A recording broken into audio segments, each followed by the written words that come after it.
Hey, what's up, guys? Welcome to Lawsplaining the Interwebs. I am your host, Nick Rekieta of Rekieta Law, a small grift firm in central Minnesota. And today we have grifting to do, grifting to achieve. We have all sorts of federal crimes to commit in the open.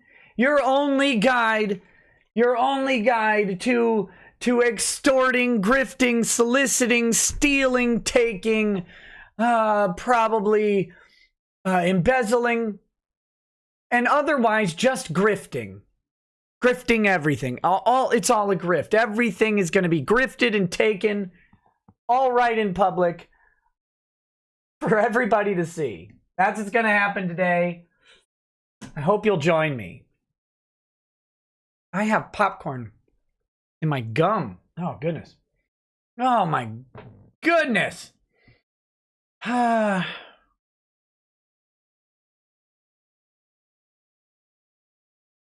it going, guys? How's it going? I am ready to do this show. I have been sitting around all day dealing with really just wonderful people. The best of Twitter, the best Twitter has to offer. Let's do something we haven't done in a little bit. Let's go ahead and get the GoFundMe pulled up. We've had some kind of shows where it wasn't really appropriate to talk about the GoFundMe, but we're going to talk about the GoFundMe right now. Right now, where we are, where we're going, all of that. Let's see. And, here we go. Come on, where are we? Let me just go ahead. Why am I so bad at that? Yeah, baby.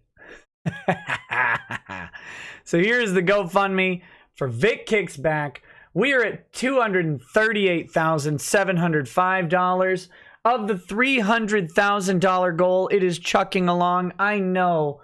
It is not super interesting being in these normal periods of a lawsuit where a whole bunch of stuff is kind of happening but not happening in public, and there's just nothing really to see. There's just nothing to see, and there won't be until we get some new filings. The last filings were on August 7th, 12 days ago. I suspect we'll see some new filings coming up very soon. I think Ty hinted at that on the show on Thursday. But here we are. So thank you real quick to Zechariah Johnson, Richard Pugh, Tom Young, Teresa Burns, Azad Botany, Jonathan Hovey. That's an interesting Jonathan. That's an E-N. Never seen an E-N Jonathan. Jonathan Hovey, and the anonymous donations. Thank you all. For those of you who are contributing to this, please don't forget on occasion to just go ahead and share this thing. If you feel compelled to share it, let your friends know, let your new followers know, anything like that.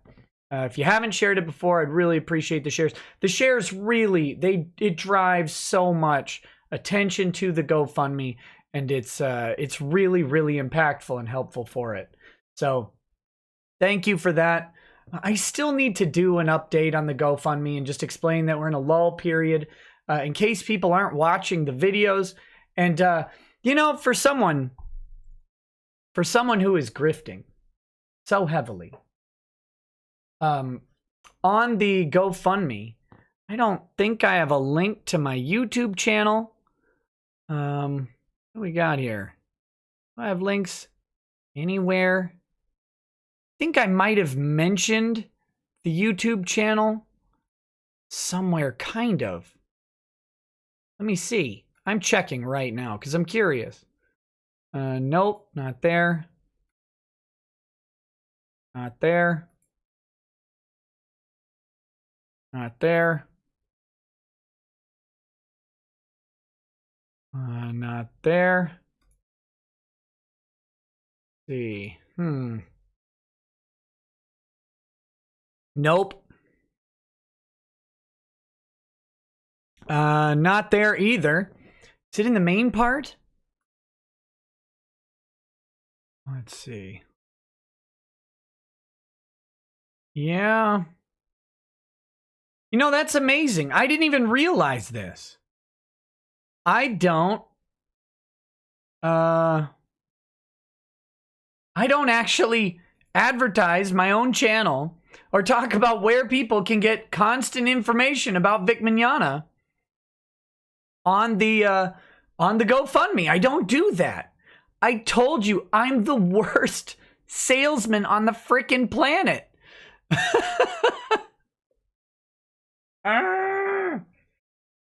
Oh, you know. Anyway, so gonna have to grift a little bit.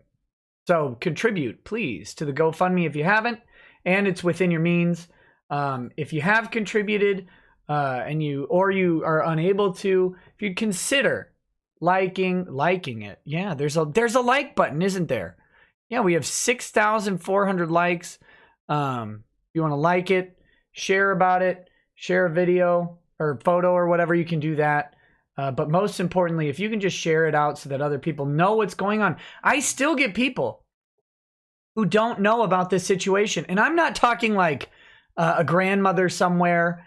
I'm talking about people in the anime community, even people in the convention scene who don't really know what's going on. I got a message a couple days ago from someone, and I can't really share about it at this point in time, other than to say that let me suggest that this person is from the convention scene, wasn't really aware of what's been going on. However, just might have some information about a specific instance that's mentioned. Just might have some information about it, and just might want to go ahead and hopefully be willing to straight up undermine again one of the narratives. That's not just a Twitter narrative here. We're talking a lawsuit narrative. And a pretty important one. So we'll see how that pans out. I don't know if they will or not. I haven't gotten to talk to them too much yet because of all the stuff going on with Road Rage Minneapolis and that for the weekend. But just so you know, people are still learning about it. And here's what's important. This is why I'm asking you to share the campaign as much as possible. This person who I don't know, never heard of, has never talked to me or anything like that. They found out about this and said, whoa, we know about this. In fact, I was there and present, and I can tell a story about this. That's it. This person had not heard about it. This is August, y'all. February to August. They didn't know this was going on. So that's why I ask you to share about the GoFundMe, and help people find information about this because it's important. What's it up to? Oh, I'll pull it right back up. I was doing some stuff that I needed to change windows. Here we go. It's up to 238,705. I guess I could refresh it just in case. 238,835. Oh my goodness. Thank you guys. We got a couple donations. 130 bucks in. Thanks, Sean Nutt. Hopefully they don't think your name's a lie or a joke. Just kidding. Of course it's real. But they've actually refunded some real ones too, but that's okay. It's really encouraging to see that. Thank you guys for donating, but please go ahead and share it. I am planning on doing a short video, 10 to 15 minutes or whatever, talking about, talking about the state of the case, where it is right now, talking about all of the work that has gone on in the community, not by me, not by Flash and Tug and Sammy and Senpai, not by us. We gather information, we put it in places where people know to go. But the amount of work being done by you guys out there in the community is they're complaining about the GoFundMe because the GoFundMe makes them mad because the GoFundMe puts a dollar sign on the level of support that Vic is getting when he's supposed to be dead in a corner. Okay? What they're not complaining about because they're too freaking stupid. They're too stupid to realize what has happened to them is the crowdfunding of the research. You guys have found pictures, have found people, have found videos, have found stories that undermine evidence, that undermine claims made by the defendants to support their lies. You guys have done that. I haven't. I collate it. I pass it on if I can. I put it out to you if I can. Other guys like Flash and Tug and Sammy and Senpai and Emish, any of these guys who are putting out this information, sometimes we get, our research yields something and we get to dig up something, but a lot of times it's coming from the community, and that is something that is absolutely invaluable. When I talked about defamation cases a long time ago, no one can afford them. This is why. No one can afford the level of research that we're getting from you guys. No one can hire 50,000 people to always be looking everywhere for anything. No one can do it. It's undoable. But you guys are doing it because you don't like this stuff, because you care about the truth, you care about the due process that should happen before someone is tossed to the curb, and that's frankly stunning. So that's why I'm asking you to share about the GoFundMe. That's why I want to put together another short video that is easily shareable, that people can see, that because these streams are not super accessible. I know. This is the medium that I have. It's the format that works for me. And it's a format that lets me interact with you guys. And I love that. But the true high impact stuff is like a 10-minute presentation that people can get all of the info crammed into them as fast as possible and then get a direction, somewhere to go. So I'm going to do that in the next day or two here. That's my project. So be on the lookout for that, and please share that when it comes out so that we can reach people who may have been at a ZoomiCon in 2007. So we can reach people who may have been at other places, who might be able to just offer a little bit of a contrary narrative. Because I think that's obviously important. And it's, trust me, definitely important to the case, and it's really important to the ongoing social narrative. Because the ongoing social narrative is there's a war for it, right? Like today we have Low T Greg, attempting to go ahead and lie about a situation that happened at a convention. I know what I need.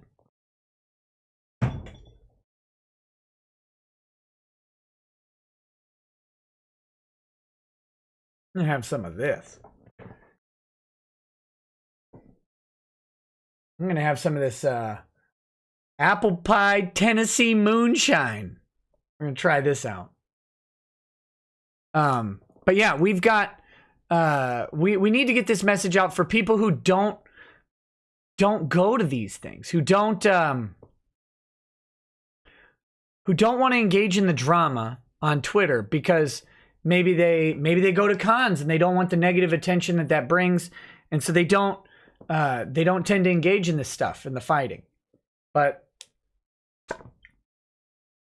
we need to be able to get that message to those people so they know that if there's someone, oh, this smells good, that if there's some information that they can provide, that there's a place for them to get it.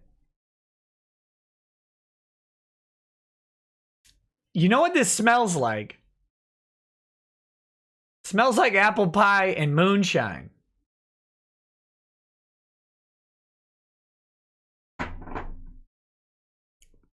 Whoa. Very sweet. Very sweet. Okay. All right. Okay, so anyway, let's talk some Twitter stuff in just a second. Let's hit the initial super chats. I've been a little bit bad about keeping on top of super chats, and it's my personal mission to make that better. It's really hard when we have a guest to keep on top of them because I don't like to interrupt my guests, but I always try and get them in so that the guest gets to answer the questions. But I know I've been a little bit of a slacker on that, and I'm going to do a little bit better on getting the immediate ones dealt with. Also, thank you for watching on Sunday, last night. It was a little bit of a different stream. I know a lot of people hated it, and that's okay. That's okay. I think what's funny is I think people are getting the wrong impression about my friend Heath, and that's the nature of these mediums. But he's really a good guy, and you know, even when you guys roast me and roast my guests, I don't mind. Makes me happy. You guys are funny. So but thanks for hanging out with us, those of you who did. Hopefully there are a few people out there who got a little bit of a stimulating conversation, and if not, skip it. That's how I put out content for a whole bunch of people, and I don't expect everybody to watch all of it. So here we go. Nixx says, I sent you a link via Twitter DM. I saw Babylon Bee is already seeking legal counsel regarding their feud with Snopes to the tune of $4,000 and rising, from what I gather. Should they even bother taking them on in litigation? Well, I haven't really looked into the merits. I don't know what their claims against Snopes are, but I'd be very, very curious or I shouldn't say very, very curious. I'd be very, very interested to see what's going on in their claims, to see if they have a case. I just don't know. Someone said I should put Heath and Drexel together. Drexel and Heath and Drexel have been friends about just like a year or two less than Drexel and I have been. Or no, wait, than Heath and I have been friends. Drexel and I have been friends for a long time. But, you know, we all ended up at the same undergrad college. I've known Drexel since well before college, since before high school. But we all ended up at the same undergrad college. So Heath is quite familiar with Drexel, and they get along just fine, although they're vastly different people. And it would probably be a pretty funny stream. Maybe we'll work that out sometime. I don't think Heath has actually seen Drexel in a hot minute. But yeah, we've all been friends for years. Let's see. The commando run was great. Ryan Mercado says, remember guys, threadnotters and law Twitter don't have constitutional rights and common sense. That schizo guy says, hey T Greg, we know you're watching. No, we don't just know he's watching. We know he is furiously flaying the skin off of his flaccid phallus. That was a V for Vendetta burn. I hope you guys like alliteration. Alliterative burns. We're gonna pour some. Got some moonshine in the old glass here.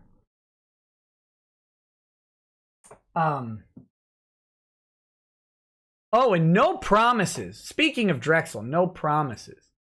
But Drexel might make an appearance at Bubba Fest. I don't know. I'm hoping. Because that would be fun. But we'll see. So if you're going to Bubba Fest and you're looking for me, look for the tall black guy. And no, that's not me dressed up. That's him. And then find the slightly shorter white guy next to him. That's me. We'll have a nice chat. But I don't know if he's gonna be there or not. We'll see. I'm trying to encourage it. Coaxing. Anyway, so it says, hey T Greg, we know you're watching. North Carolina Bar Code of Ethics 8.4c seems like it could apply. Should be more careful about calling people sexual predator and pedo. Well, you know, that's only he had money to take. Maybe his son would have gotten it. Mr. Armageddon says, they say that even a broken clock is right twice a day. Kick Vic must then be a broken digital clock. Oh my goodness. Low Tier Gordo says hashtag play you nist. I don't know what that means. Hashtag play you nist. Play Unist. West Nile Chan says, Nick, when does Lady Rackets drop your boomer sex tape recorded on an authentic soy beta cam circa 1982? Oh, no. If only. If only. Sadly, there will never be a Lord and Lady Rackets sex tape, because that is no. I'm assuming that's a reference to a certain tape recording of a certain YouTuber who's actually been on the channel.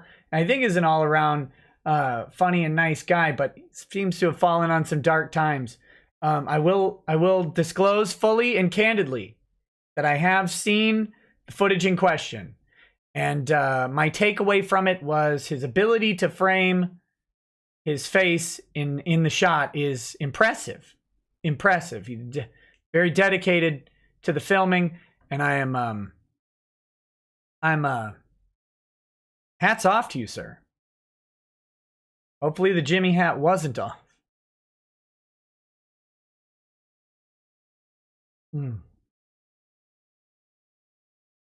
So, no, it's longer than 30 seconds. It's a little longer than 30 seconds. Ryan Murray says, hey, buddy, it was great getting to hang out with you after Road Rage. Hope we can do it again. Yeah, man. Definitely. Had a great talk. And hopefully I got your email. I'll respond to you. We'll figure something out. I would love to have that discussion. I would love to. Intimidator 0108 says, hey, Nick, how was your weekend? Oh, man, it was ridiculous. Okay. I guess I could do a little road rage story in a bit too. Looking forward to tonight's roasting of what we call Twitter. I also tagged you in a tweet on the progress so far in my current decal design on Forza Horizon 4. Awesome, buddy. Lane K1978 says, Soy Joy Woke Productions proudly presents a touching story of slander and treats. Bring all of your friends to see Dressed Like a Sheepdog with a Snack Tray, the Ron Toy Story. Not suitable for intelligent audiences. There you go. All right, so let me get some of this Twitter stuff pulled up. You know what we're going to talk about? I mean, this is the main theme. You guys know what's going on today, because you guys have been following this quite a bit. I see it on Twitter all the time. And you guys know about this stuff before I do, which is great.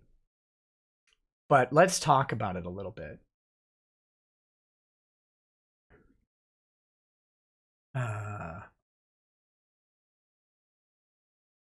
Is Clay in the chat? Oh, hey, Clay, what's up? Clay's getting roasted hard over this weekend. And I think Clay is great. I love Clay, but he sure found a way to make some people pretty mad. So oh, here we go. Here's what we got. I can do it this way, can't I? Yeah. Oh, such a boomer. I had this already set up. So here's what's going on with Emmett. So Emmett, you guys tell me what you think Emmett's doing with this. FYI, the fans that have turned my Twitter feed, listen to this, baby. Fans that have turned my Twitter feed into a dumpster fire are vociferous defenders of Vic Mignogna. That's him on the left. Oh, Emmett. Yeah, Royal Stride, you haven't seen the barrel? The barrel opens, it's a liquor cabinet. Here, real quick. See, it's a liquor cabinet with some Lazy Susans in there. Got the glasses up top. And then down below we've got liquor, but I'm not going to spin it because I have to duck down for it. That was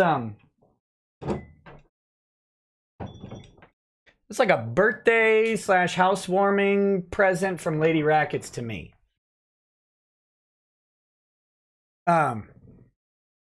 Oh shit. Dark mode. I guess I could look at the GoFundMe for a second. I'll get dark mode on.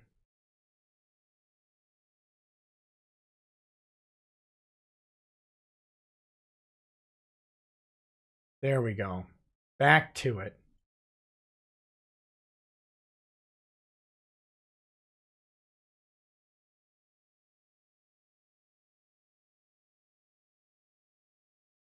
So here's the image. Here's the image of Vic about to kiss this girl. And of course, the context is right here, which we'll watch in just a second. I'll play it. Get things ready. Of course, the context matters. As always, it always matters. Now, Emmett is trying to play coy here. He's trying to see... He's trying to say that he's not lying about Vic, but Emmett has been trying to draw a negative inference to Vic without saying it the entire time. The entirety of the Kick Vic, Stand With Vic drama. Emmett Initiative, Emmett Plant, Star Trek writer, apparently, Emmett Plant, has lied publicly over and over about him not being for or opposed to Vic. He's lied and been disingenuous in hundreds of tweets throughout this entire time. Ridiculous amounts of tweets, might I add. And the only reason I know who Emmett Plant even is because anytime he gets into a thread, for some reason, Twitter will send me 5,000 notifications that this moron is constantly tweeting. I don't follow him. I don't want to see notifications about Emmett. Ever. Because everything he says is stupid. And he's a liar. A serial liar. And what's worse is he may not even realize that he's lying, but he is. He's a liar about all of this. And he's been lying about it ever since he wrote his stupid fan fiction, which he then adapted into an affidavit, because he's just through and through a lying, stupid, fat coward. And Emmett has said that lying would be damaging to his contracts. Well, I hope his contract holders don't actually look at what he's doing, because he's a liar. And when people call him out on it, he tries to weasel around and say, oh, I wasn't saying it. But you are, Emmett. We all know. We all know this. You're a liar. And that's a shame. It's a shame that you're a liar. But where is it? Hold on. I've got to show you guys. Emmett typed the least manly thing I've ever seen. Like, it's like Shane was getting his soy milk out of the fridge, and Emmett went up to him, got down on his knees, and begged to be drizzled soy milk from Shane's mouth into his. That's how unmanly this was. Oh God. Let's get this one. Hold on. I'm finding it real quick.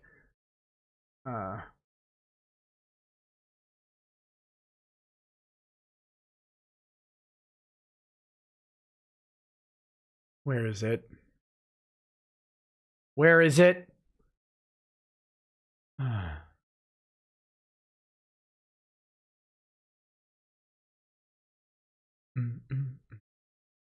I'm so bad at navigating Twitter. I hate navigating Twitter. Here we go. Okay, here we go. Look at this.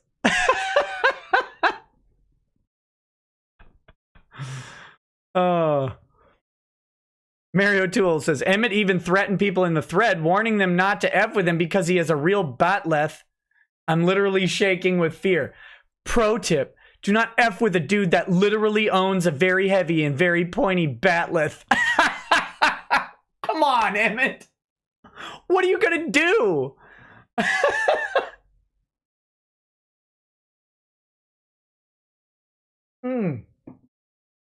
Oh, what are you going to do? Call up your wife to have her pick it up for you? Oh. So, just so you know, guys, just so you know, you got to watch out. Emmett is very scary. He has a real life, very heavy and very pointy batleth that,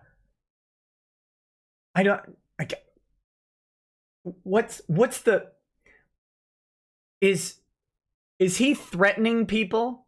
Like, you've got two options. You have literally two options to take this tweet, okay?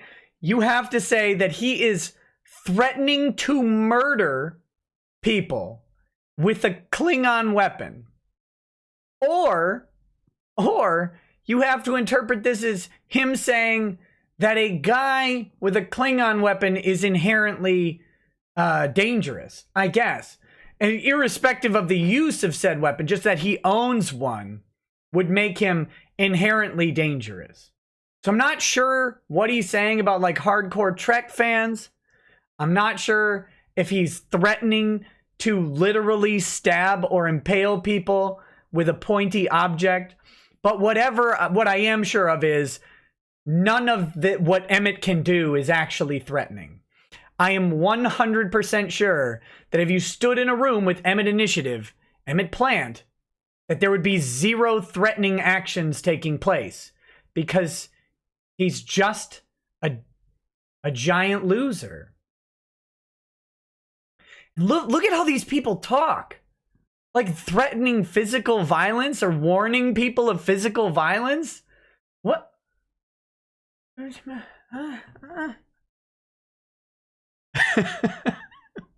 Why are people like this? Who's like this? Do you guys know anybody? I mean, you probably do. And think about the person you know that is actually like this. Who's like someone will say, you're wrong, you're a liar, you're a coward, you're a dummy, you're a fatso, or whatever.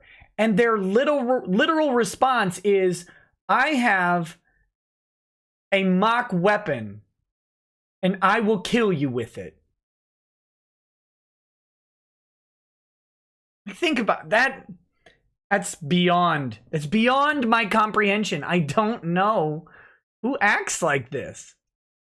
Like, people stopped acting like this so long ago. And when I come across anyone, especially a venerable adult such as Emmett, who acts like a tough guy on Twitter, I'm unsettled when someone acts like this in real life. Like when they actually have the ability to confront someone and they're like, what'd you say? And they get into like the nipple rubbing match and they start actually having a physical altercation. I'm unsettled that people are there in their lives as adults. I mean, I know it happens, but I'm much more unsettled by someone who claims to be ridiculously wealthy, claims to have some high profile job in Hollywood, and is resorting to threatening people on Twitter. I can't deal. Don't even know what to do.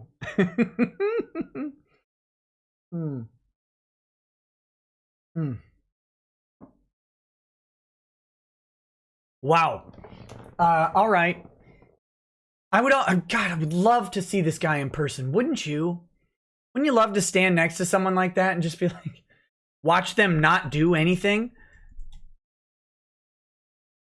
What's his name? Emmett Plant. Oh, yeah. Let's do it. Let's pull him up. Is this him? Here we go.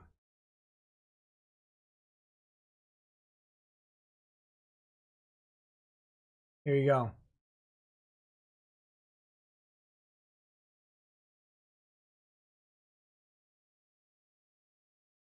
Be careful, guys.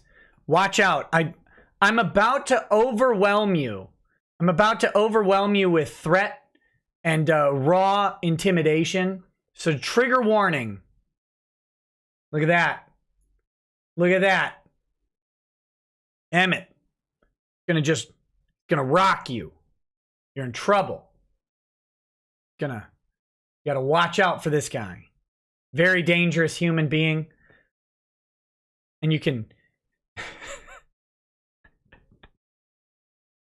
you can bet that if you stood next to Emmett in an elevator, you would be at risk of your own life. Probably because he'd start talking to you and you'd wanna Minecraft yourself, is my guess. But there you go. Whew. Whew. That's where we're at. So of course the fallout from this goes to oh man, I'm gonna have to find it. I think I have a better way to find that.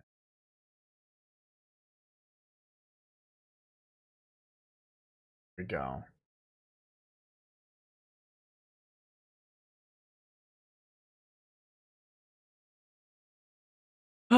Just a moment. Oh wait, we gotta watch that video. Let's watch that video real quick.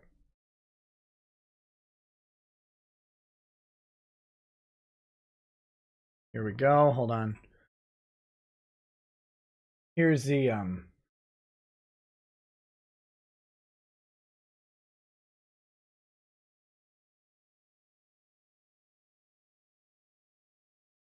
here's the video. This is just a couple minutes. This is I'm gonna put on my headphones so I can hear it too. So this is the context behind this picture that Emmett and Low T Greg are trying to sell. Why is he kissing her? Yes, see if you can figure out why he's kissing her from the video. We have a surprise charity auction going on really quick here. Can you figure it out yet? He says, why is he kissing her? Within the first 4 seconds of video that he's responding to. Come on out.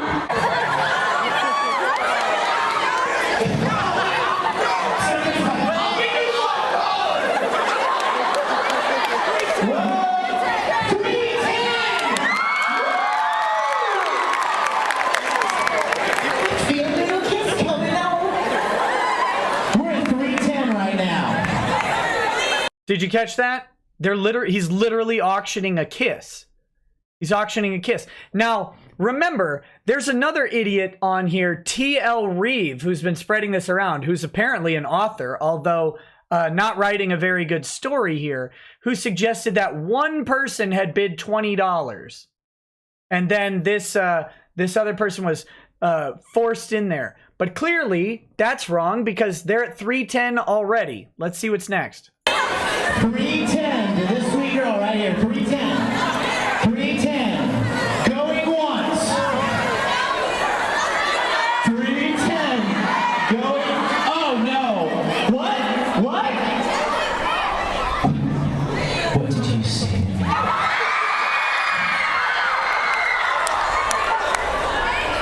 $325. He's assaulting people constantly. Look at him assault everybody.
Is she crying?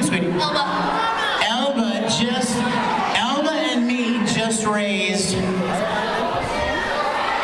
We just raised $820 for. Okay, so she paid $410. There must be a match for the kiss or for the donation amount. That's what it sounds like because it just doubled, right? $410 to $820. By the way, Kara Edwards participated in these as well. Kara Edwards also participated in charity auctions for kisses. I mean, should she be kissing young men at cons?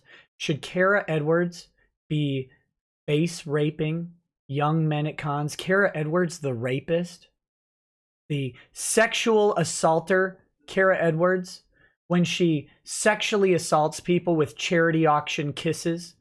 Is she a pedophile? Charity, me and you, babe. Now, I want you to look at those people, and I want you to hold very still.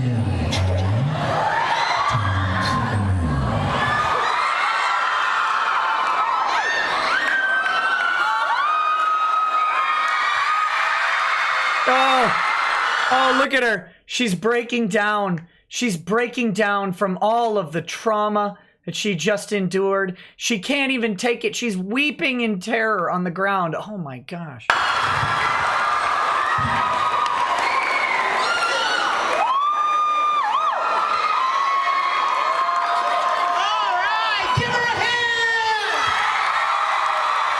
Give her therapy, apparently, because of all of the assault that just happened.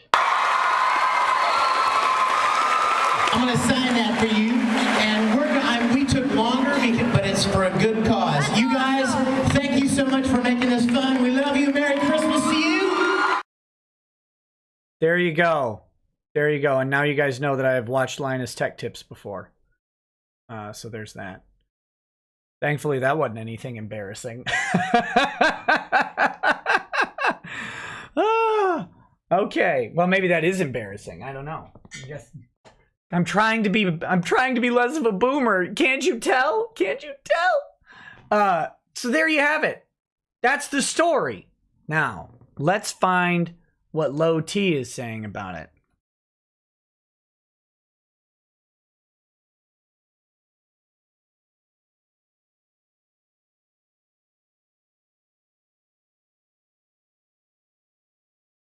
Oh my God. Oh, I made the mistake of scrolling. Sorry. Okay, so here we go. Here's T. Greg. Low T. Greg.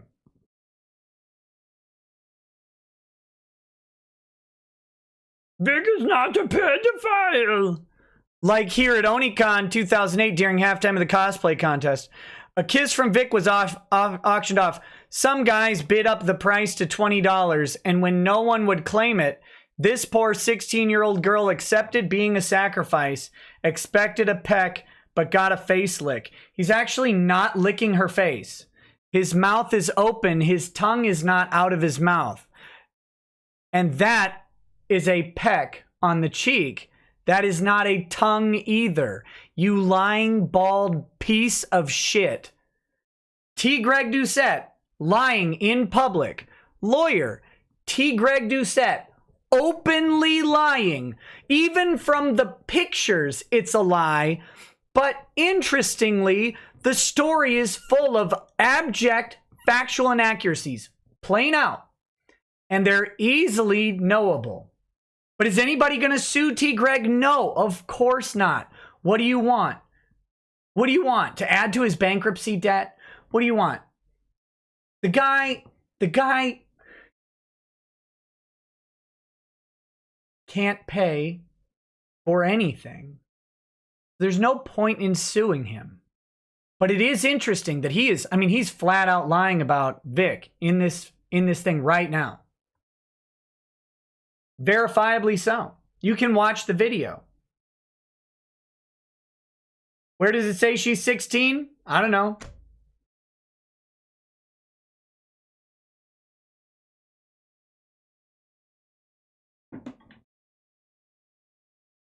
T. Greg Doucette. A literal liar. Lying in public as an attorney. Very weird. Very weird to do that. Afterwards, she ran down the walkway going, ew, ew, ew. What's Greg doing? If anybody doesn't realize what Greg is doing, he's trying for relevance. He's trying. People don't listen to his podcast. People won't vote for him. People won't hire him. He's bleeding subs on, or followers on Twitter. Oh Jesus, look at that poor girl's face. That's not the face you think it is.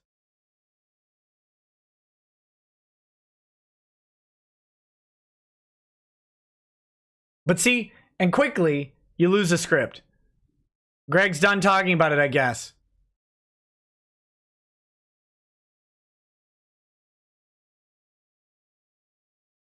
No, actually, look at this. This is great. This is fun. This person says, I do it, but I only beg for the attention, right? Is the GIF.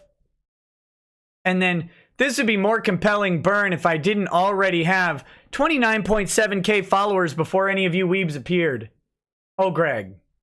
Oh, Greg. That's not actually a good thing to say. For all of the effort, for the hundreds of tweets a day that Greg does, for all of his hand jobbing over trying to get tweets to the Dallas Morning News, for writing his article in the whatever that stupid online publication was about TCPA and needing an anti-slap law in North Carolina. For all of that, T. Greg has gained less than 300 subscribers. That's actually embarrassing. That's actually embarrassing. He has tried to become an integral figure in the Vic Mignogna story, and he has gained less than 300 followers.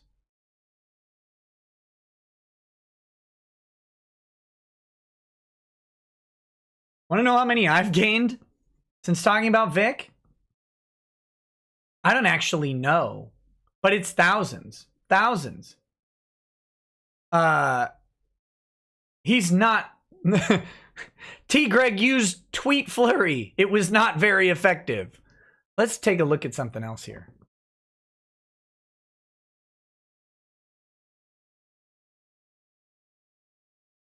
Here we go.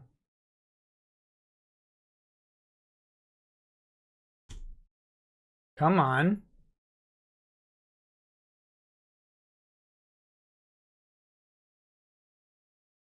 See how Greg's doing lately. Let's see. He's doing great. That Twitter clout. Look at these. Look at these days. He's calmed down his tweeting. He's down to only 100 to 200 tweets a day. Average is down to 141. Thank God. Thank God. I thought his CPAP machine broke and he couldn't sleep or whatever. He's down to 141 tweets a day. Only 4,500 over the last month. But look at this. Daily average is 4 less subscribers. Down 133 over the last 30 days. Greg, buddy, you're not doing a good job. You're not doing the job you think you are. This idiot he's bragged that his thread knot gets more exposure than other content about Vic, like for example YouTube videos and stuff like that. He's bragged that he's doing better on Twitter. You know, he wouldn't even want to be on YouTube or talk about it on his podcast because he gets way more exposure on Twitter than anything else does. His thread knot is the most widely viewed thing on Twitter, according to him. Which, all right. Sure, buddy. Oh, it's empty. Oh, woo! That's great. Good job. Good job, T. Greg. You're an inspiration to us all. Inspiration to us all. All right. Let me read a couple more chats. We'll talk briefly about road rage, Minneapolis, and the weekend that I had, which was absolutely nutty. Oh, hey, we had 239,000 even. Awesome. Thank you to Matthew Downey and Catlin Roberts, who are donated since I last read Sean Nutt's name. So thank you so much, bringing it up to $239,000 even. Awesome. Awesome to see. You guys are great. Oh, Goru. I'm going to read this one out of order just because it's relevant. Since January, you gained 20K followers to his 3,000. Oh, you want to see my own stats? I'll show you. I got stats for you. I'll show you my, hold on, where did my Social Blade window go? Did I just, oh, I closed it. Hold on.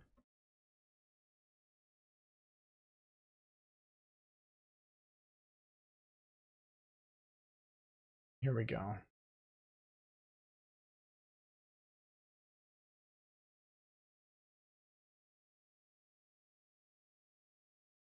What?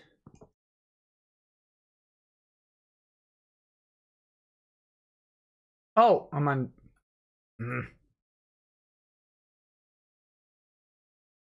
Yeah, I'm pulling it up right now. Here we go. I lost followers the other day, which is amazing. I don't see that too often. So here we go. Here's mine. I averaged 21 tweets a day. Today was a big Twitter day. Wednesday was a big Twitter day. But generally speaking, I don't tweet too often. And 691 tweets. And then I've gained 1,000 followers over the past 30 days. And I gain on average 34 a day. So there you go. There's the difference between the tweeting. So, you know. I don't know.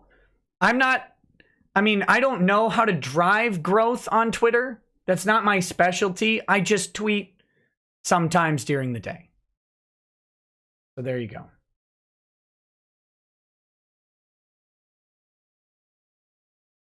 You boomered it. Will I ever have Viva Frey on the show again? Yeah. Yeah, Viva's great. It's hard because he is his time he goes to sleep earlier than I do, and my time slot is really tough on Viva. It's really tough. I'll have you know I am working on putting together a Second Amendment stream. I've got a connection and maybe two connections or so to Larry Correa. So the highly requested guest, Larry Correa. But yeah, so I'll be looking for that, or you guys should be looking for that. You want to see the YF1R Valkyrie? We'll talk about that in a minute too. Here we go. We've got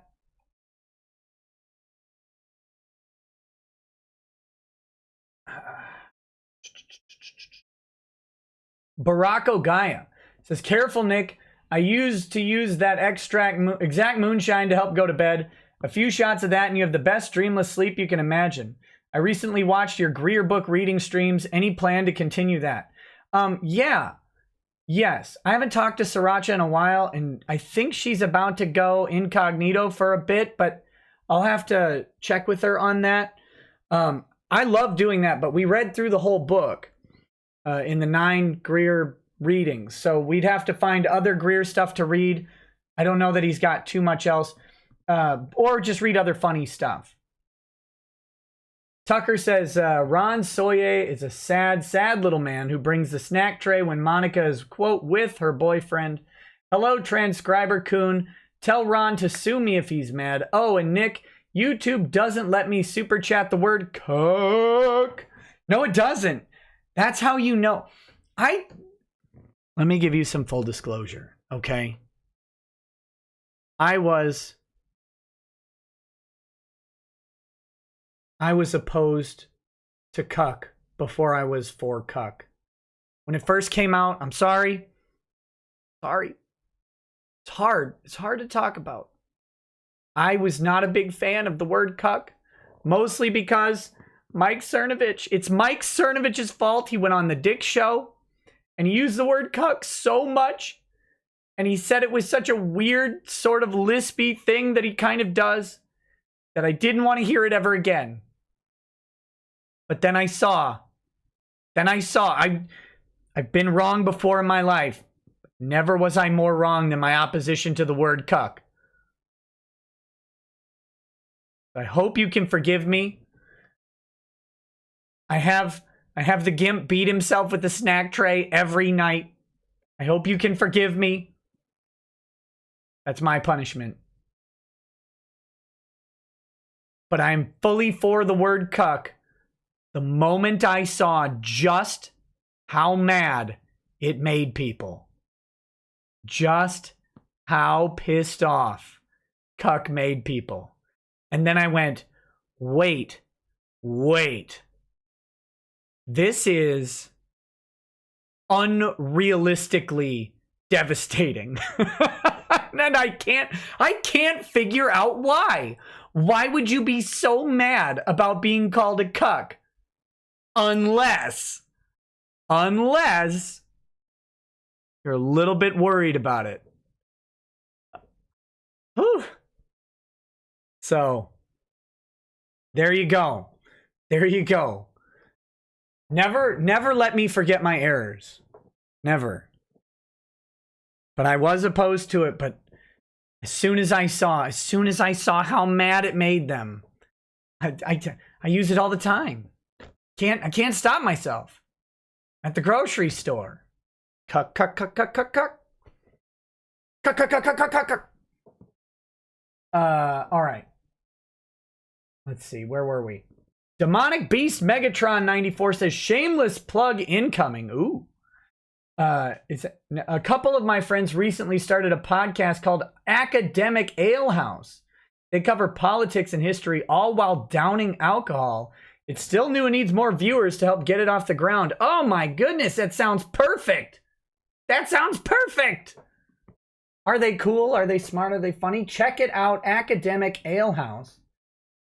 Oh man. Tucker says, a batleth made of soy? I didn't know they made those. Tucker also says, imagine auctioning a kiss of yours. Chad levels are over 9,000. The Texan 83 says, by the way, the video of the friend of the winner has been found, but almost as soon as it was found, it went private and the links are basically dead. They are, however, not before they were screenshotted with the descriptions. The descriptions talking about those two videos. They exist still and are on Twitter. Those will not go away, but they are there. Saint Lucifera says, Duchette is just jealous that no one wants to lick his bald head, even in an auction. Oh. Can you get herpes from a scalp? I think so. Dustin Fritz Farr says, I'm late and gay to this show, so this will be my only super chat. Time to lurk and time travel an hour previous. Hey, thanks, buddy. I appreciate it. Enjoy the show as it happened. Tucker says, you're forgiven for the cuck betrayal. Nick, don't do it again. I will never do it. Kakarot!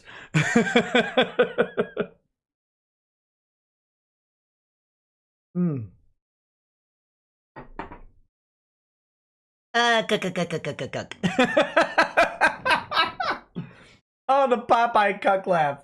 That's funny. That's funny, Star Toys. Whew. Okay. What do we got? Oh, let's talk briefly about Road Rage Minneapolis. So if you don't know, of course, my channel started by covering the lawsuit, which is Maddox, the old internet comedian, emphasis on old and unwashed and outdated. Maddox suing Dick Masterson in what was the worst drafted lawsuit I've ever seen. Represented by superstar, rock star attorney, Kevin Landau. With enough DUIs to prevent him from driving for the rest of his life. Kevin Landau, stellar dog bite attorney, and also New York-based terrible attorney with a history of leaving his clients in sanctionable positions and then bailing on their representation and then suing his clients for the money that he probably told them they'd never have to pay. But just that Kevin Landau, who is really great, truly tremendous.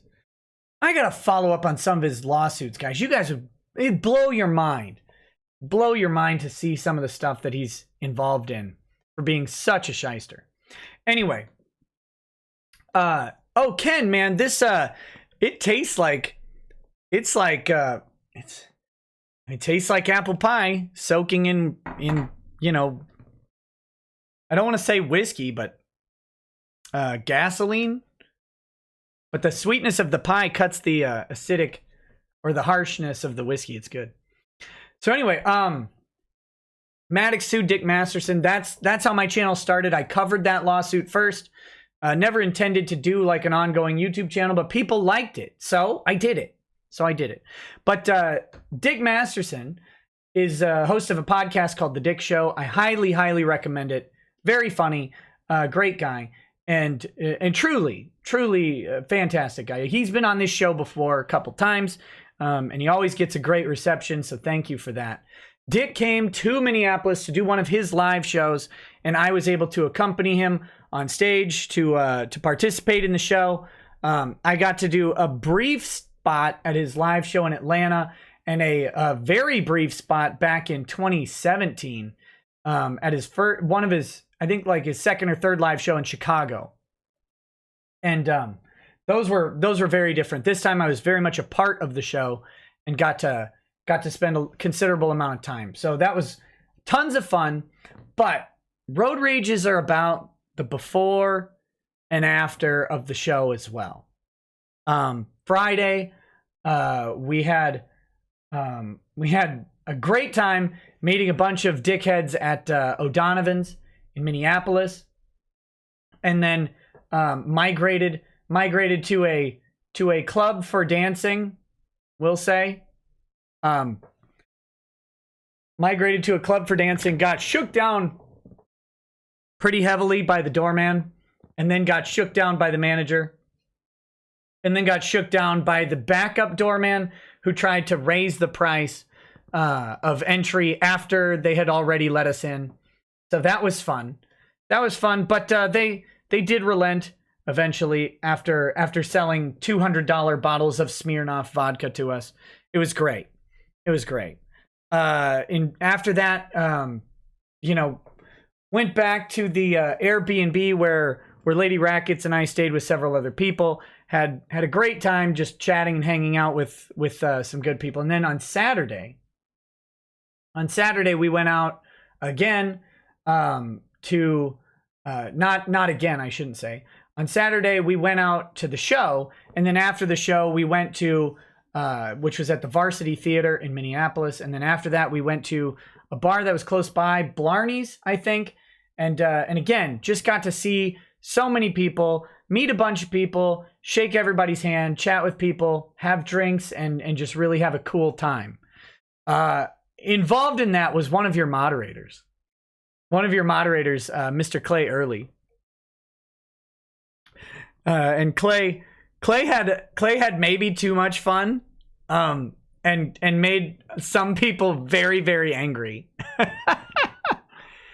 Oh, the roof was not a big deal.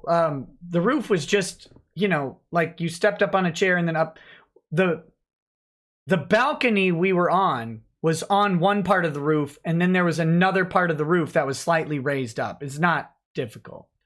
So, Clay maybe broke an egg on some people's heads, and he may have done some other things that led to people being very, very mad at Clay.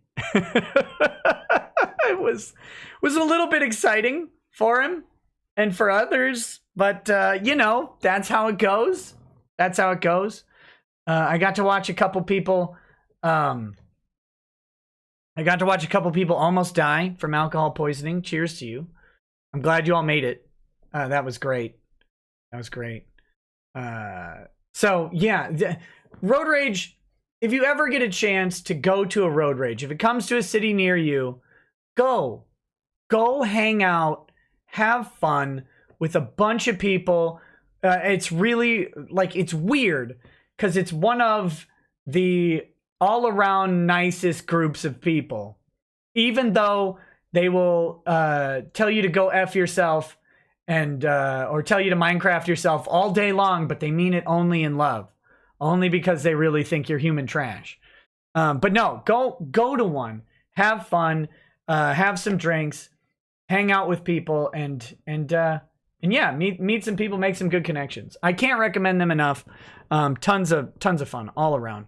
And also, Crippled Jesus, if you're watching this, buddy, it was great to meet you. Great to hang out with you for a few minutes. And stay cool. You're one of the funniest dudes out there. So there you go. They absolutely do, Skeet Neat. I called them dickheads because that's what they call themselves. You wish they'd come to Houston? Oh man, they need to do a Houston show in the winter, and I will go. I will go. How do you find out if a road rage is near you? You got to follow the Dick Show. You can go to the website dick.show. You can subscribe to Dick's Patreon, the Dick Show on Patreon, or you could just listen to the Dick Show, and when he announces a road rage, you'll know about it.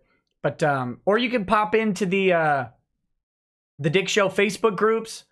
They're out there, and you can when they happen there, they post on them. So there was a Road Rage Philly. That was, I think, the first one was Road Rage Philly. So anyway, yeah. And I think that's all I have to say about it. But yeah, check it out. When he does them, they're a blast. They're lots of fun. You get to hang out, and Dick is also very accessible at these things, so you get to hang out with him and meet him, and he's pretty funny too. All right.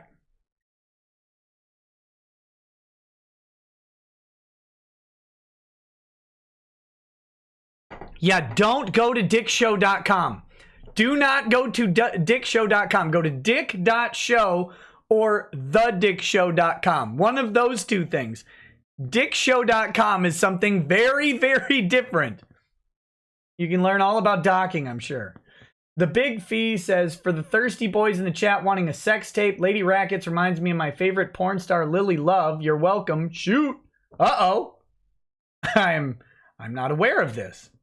I'm not aware of this connection. I like the Spike Man says, Nick, you seriously need to do VA work after this case. Amazing talents, duder. Hey, thanks, buddy. I really appreciate it. Also in Central Minnesota on Friday till next Friday, I'll send you an email if you want to hit up Great Lights or grab a drink somewhere. Yes, I do. I'll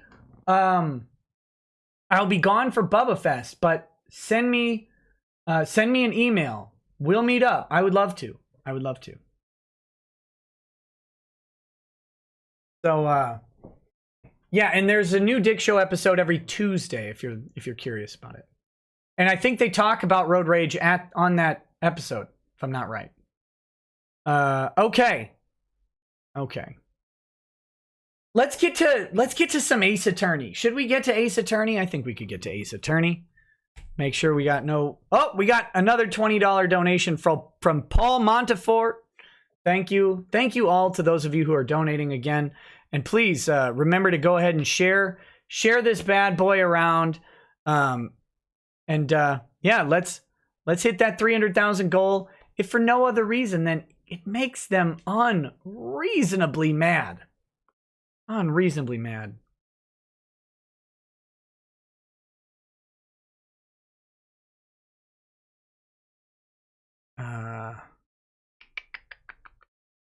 Don't you have a secret? Oh, wait. Before we do it, I've got to thank you. Thank you, Jimmy Gray. Thank you, Jimmy Gray. You're right. I've got one last thing to talk about. It's very serious. Very serious.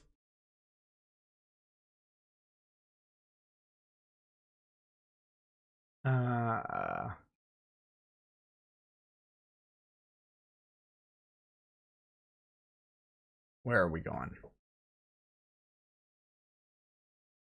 Oh, and by the way, if you don't follow me on Twitter, shame on you.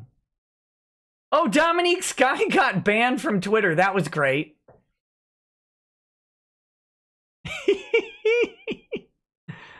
Wait, I gotta show this one. Glenn NG1. Here we go. Wait, I'm gonna show you a couple things real quick before we move on. Here we go. So you see this.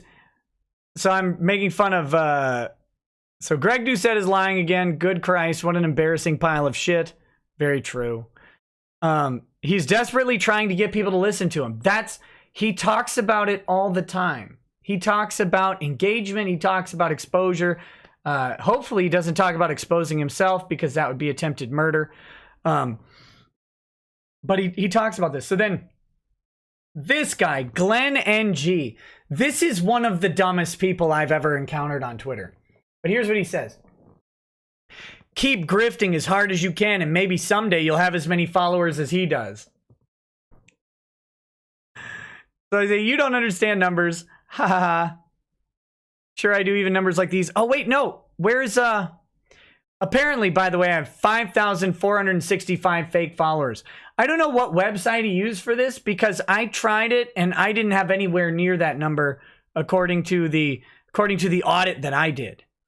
But just so you know, I have 21.5% of my followers are fake. I'm guessing it has nothing. Oh, hey, here you go. Look at that. That's the one. That's updated an hour ago. This one says 777 fake. So who knows what website they're using. Thank you for asking the question. This isn't the one. Dang it.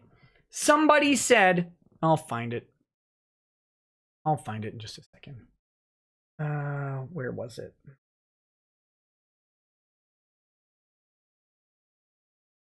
Okay. Somebody said, maybe I didn't respond to that.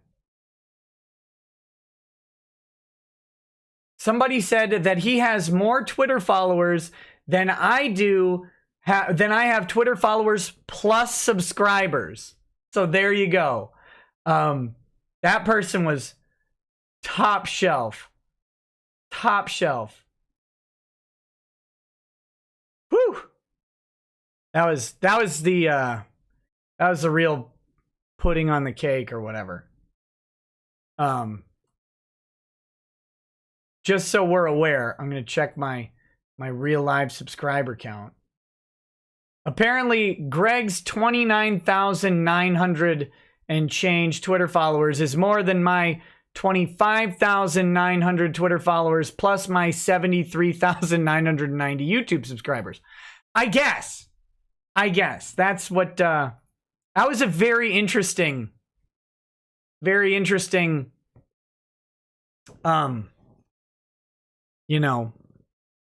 revelation. So here we go.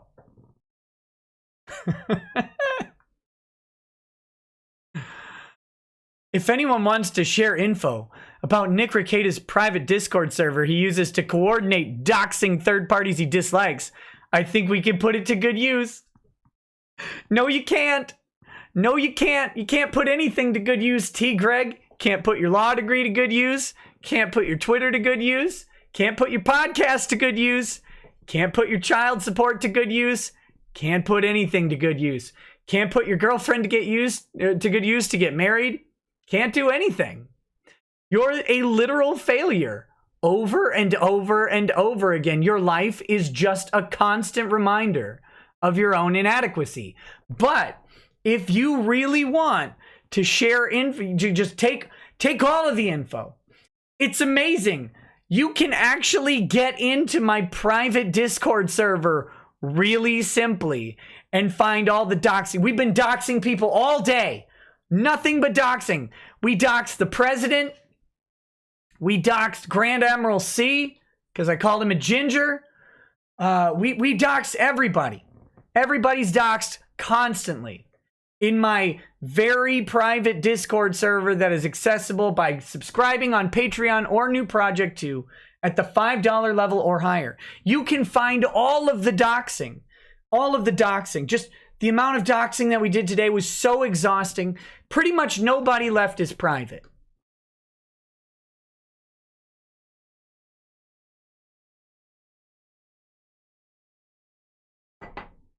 Oh my gosh.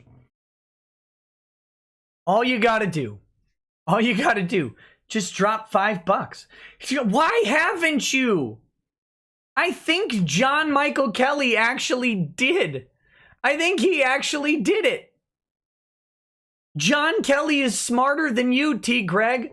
Maybe you could crowdfund. I know it's hard to come up with the $5 a month when the judgment man is coming after every single dollar you have, when the IRS is after every single dollar that you get because you're such a successful embarrassment.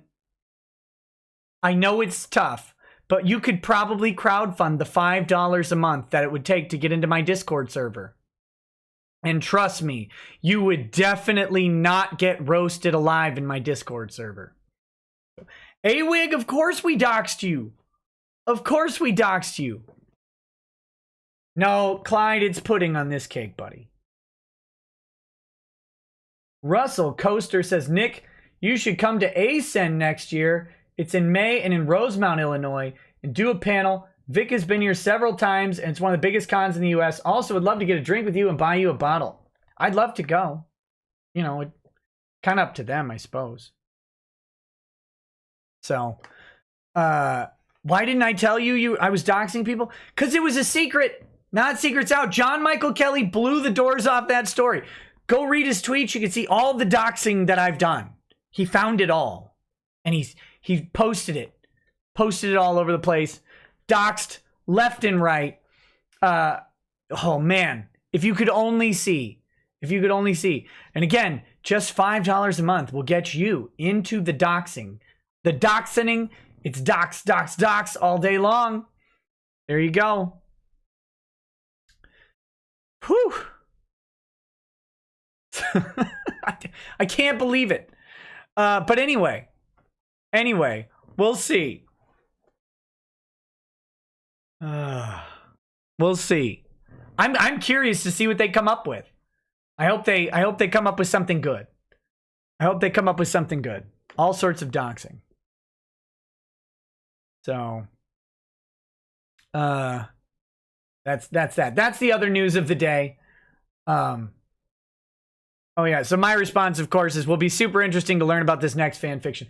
And again, for Greg, for you, since you care about engagement, you care about the effectiveness of your Twitter, I want to remind you that you have 19 retweets and 123 likes. Greg, I have 89 retweets, so only 70 more than you and 633 likes. So, those 29,000, those less than 30,000 Twitter followers you have, you're engaging them. You're doing great. You're doing really good, buddy. Participation trophy. Look, I know it's just a ribbon, but it's still good. You still got a ribbon. Got it. You got it. You're doing good. You're doing a good thing on your Twitter. Everybody sees it and cares. They do. They do. All right. Okay. Let's get that Ace Attorney pulled up. Phoenix.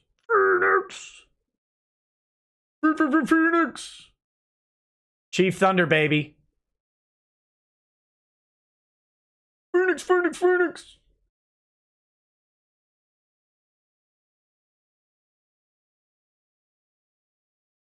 Oh, here it is. Oh, wait. I can't hear it. Hold on. I got to change my audio output. My apologies. Here it comes. Pull it back up.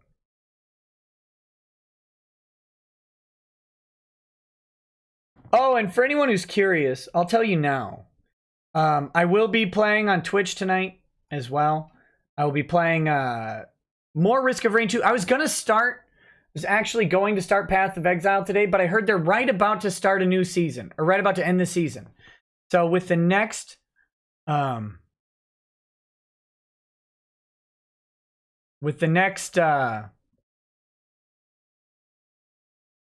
don't you want the GoFundMe in the background?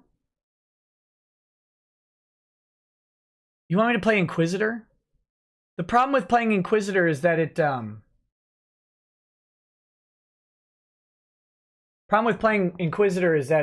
it runs like crap when I stream it.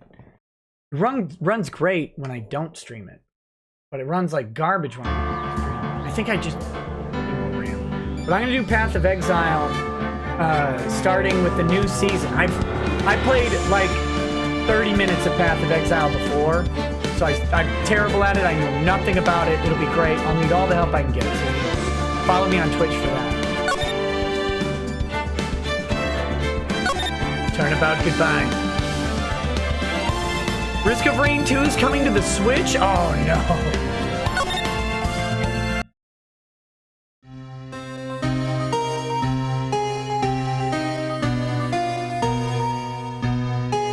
It's been what? 15 years? About that, yes. 15 years is a long time to wait.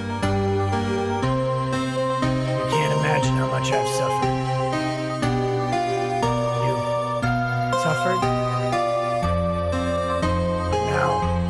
Perfect opportunity has presented itself. Oh, it is pretty loud, isn't it? Turned it down a bit. What? Merry Christmas. Whoa!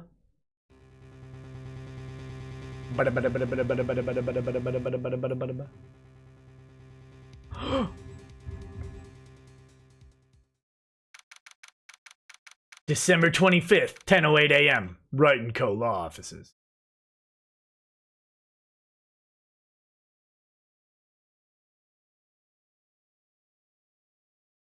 Hold on, the Texan 83 says, holy shit, I just saw the pic of the Batleth.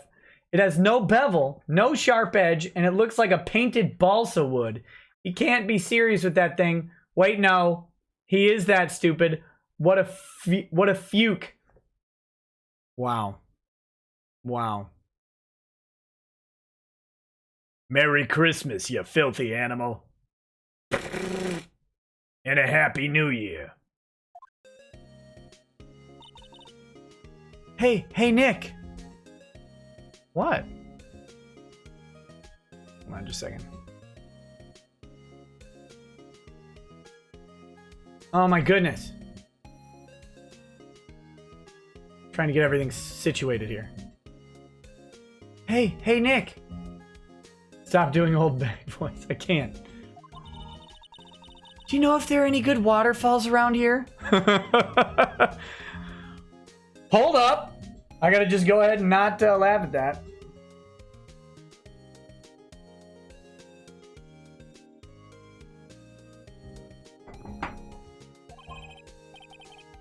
Waterfalls?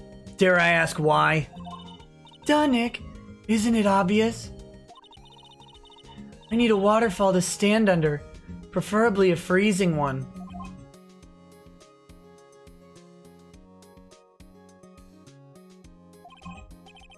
Oh, is that part of your spirit medium training? Of course, except I've been slacking off lately.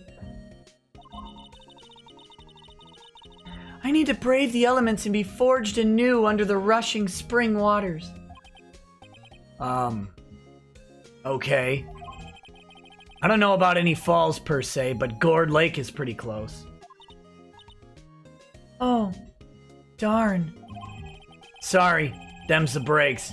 Couldn't you just take a cold shower or something? Good idea. So much for rushing spring waters. Next in the news, a large unidentified animal was sighted at Gourd Lake. Town is buzzing with excitement. Locals are calling it Gordy, and a tip of the hat to Nessie, the Loch Ness Monster. though its namesake, Nessie, proved to be a hoax. What? No, how dare you? Locals are confident their Gordy is the real deal.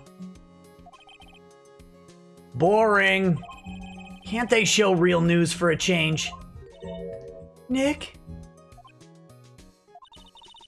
The water pressure's kind of low in that shower. You want more pressure, huh?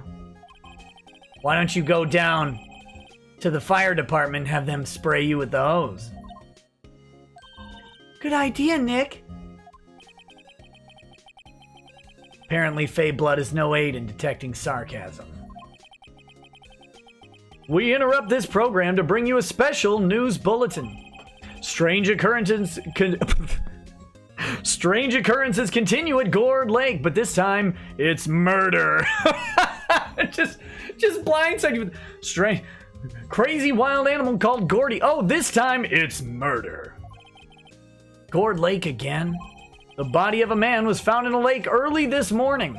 A suspect was apprehended. Sources inside the police department revealed that the suspect's name is Miles Edgeworth, age 24.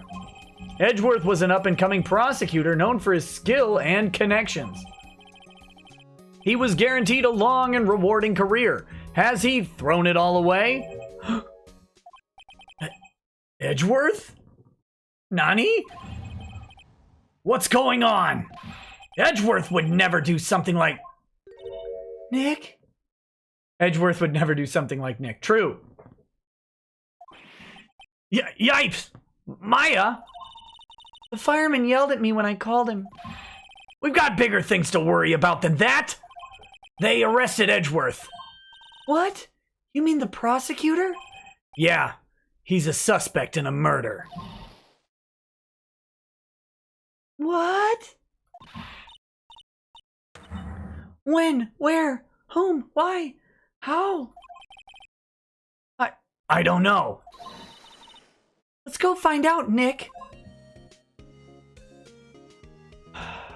I'm not gonna sit and... Well, what should we do? What do you mean? Let's investigate. We should talk to Mr. Edgeworth and check out the crime scene. You're right. We need more information. Save aimlessness and confusion for later. Well, got any good ideas? Not really. I do my best thinking when I'm standing underneath a waterfall. I don't want to sit and examine all this. Let's go straight to Edgeworth.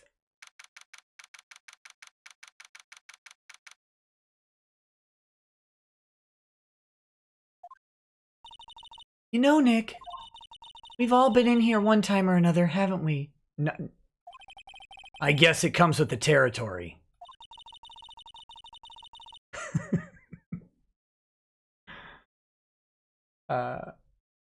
Wait, who's that? Ray? What? Hold on one second. I gotta look at something.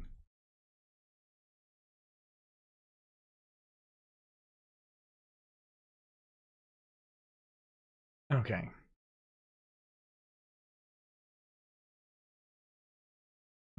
I'm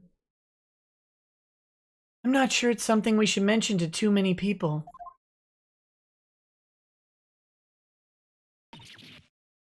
Ah!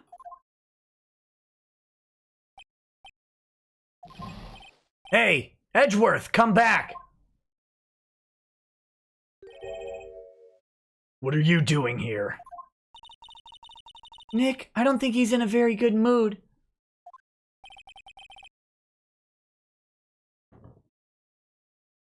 Well, he is in detention.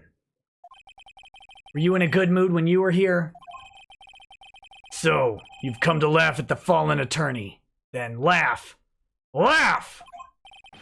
Well, why aren't you laughing? Nick, should we be laughing? Nah, it's a trick. Laugh and he'll get mad, or burst into tears, like a baby. Edgeworth, we don't have so much free time we can spend it coming down here to laugh at you. Yes, you do. Actually, he's right.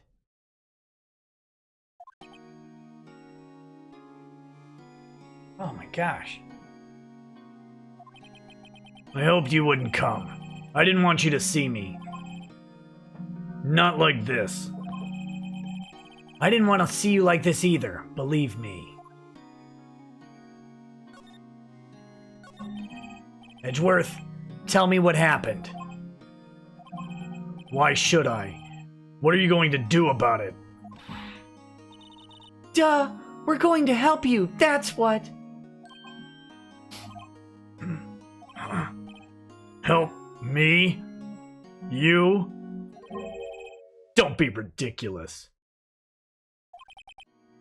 Sorry? You're a novice. You've only been in 3 trials.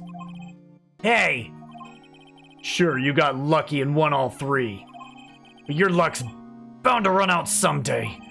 You need real skill, right? Experience! Nick, he's insulting you! Nick, this is the story of my life.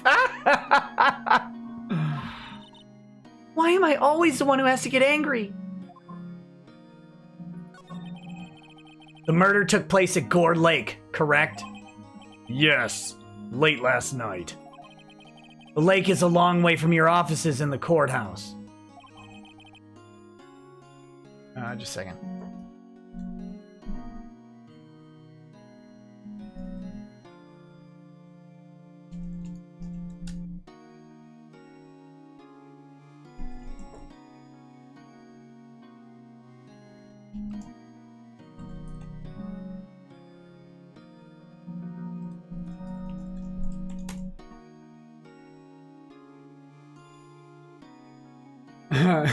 Guys, I have to welcome to the show Montagraph Live. Montagraph Live is in the show, a special friend of the show, Montagraph.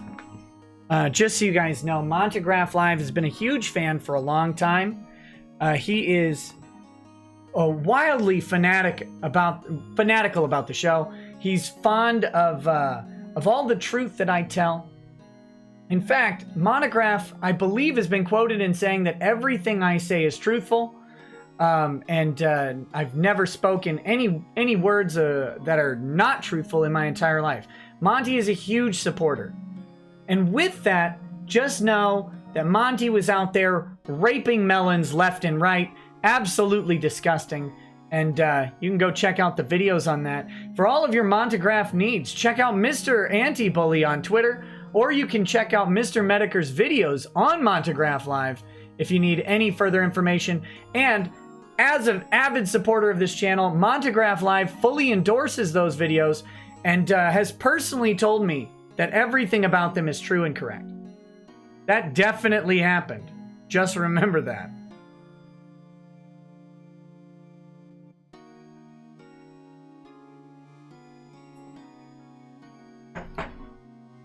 Also, make sure you check out Monograph Live's channel, broadcasting live from the dressing room at your local TJ Maxx, where he has cameras set up.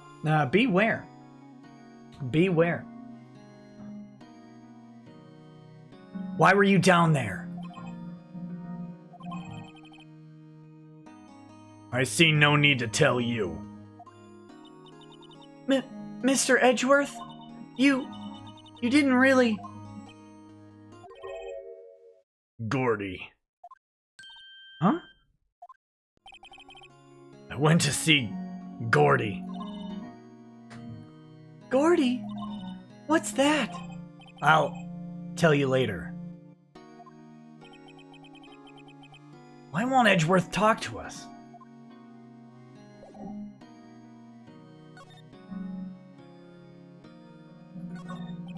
This guard monitors the visitor's room. He hasn't moved an inch since I came in. A real pro. Or maybe he's just nervous with Edgeworth in the room.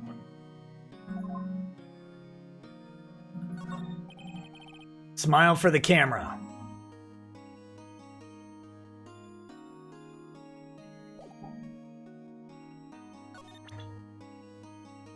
Look at that. Your attorney's badge? Edgeworth. Let me defend you. Ha! Ha ha! Good one, right? But I'm not that hard up. Not yet. No, let me show you my badge again, buddy. We'll see if you're hard up then. Well, what do you mean by that? Me?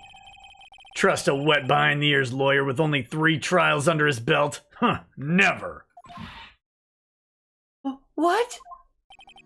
My case is near hopeless, right? Every defense attorney I've talked to has turned me down. What? Simply put, they were afraid they'd lose. It occurred to me that it might be my fault that they lack confidence. After all, I did get every single one of their clients declared guilty.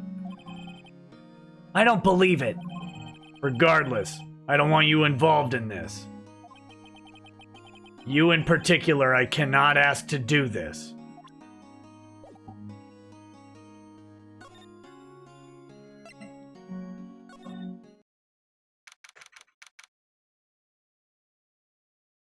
Full disclosure, I guess. Montegraph loves this channel so much that he has threatened to see me in court, Nikki.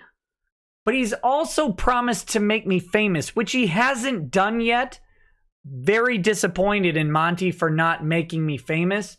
That's a liar right there, who promised to make me famous and he hasn't done it. So I think the see you in court thing is a lie too.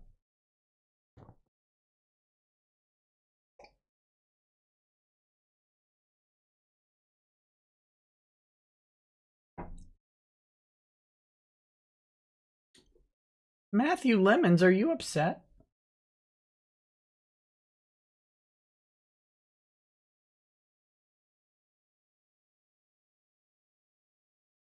All right. This is where it happened? Yeah. Gourd Lake is in the middle of this park. I can see some police walking around in there. Questioning people, probably. Hey, isn't that Detective Gumshoe over there? Why? Well, pal. There's enough of us here. Anyone found anything? Sorry, sir. Nothing. Idiot. Trial Samara. We need clues on the double. But sir, there weren't any clues. That's why we arrested that attorney, Mr. Edgeworth. It's clear, sir. He's the one who... Shut up. Just you try saying that again. I'll make you sorry if you do.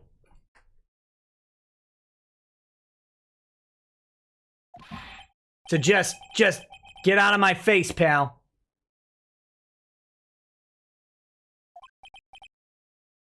Yes, sir. Detective Gumshoe's kind of scary today. Recruits? Peh. Ah. Eek. Hey, you're that hairy guy, Hairy Butts. Right. Phoenix Wright. Will he ever learn my name? Just what are you doing here, pal? Investigating? Huh? Well, yes, I suppose. Well, I'm here to help. Ask me anything you want. Bring it! He seems different than usual. I wonder what's up. Cocaine, Maya. Cocaine is up. Mr. Edgeworth hasn't actually asked us to defend him yet. Huh? Oh. You don't say.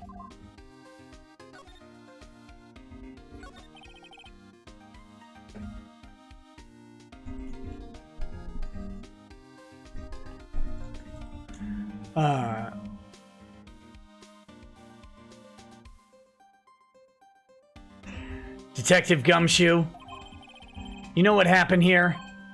Huh? You don't know, pal? No. Wow, okay, Mr. Head in the Fluffy Pink Clouds lawyer. Head in the... Huh? Never mind, I'll tell you. Happened last night, about 15 minutes after midnight. It was a boat on Gourd Lake. In that boat were 2 men. One of those men shot the other with a pistol. Bang. And the shooter was Mr. Edgeworth? Cop who arrived on the scene arrested him. How did they get here so fast? Well, there was a witness. When the report came in, we raced to the lake. A witness?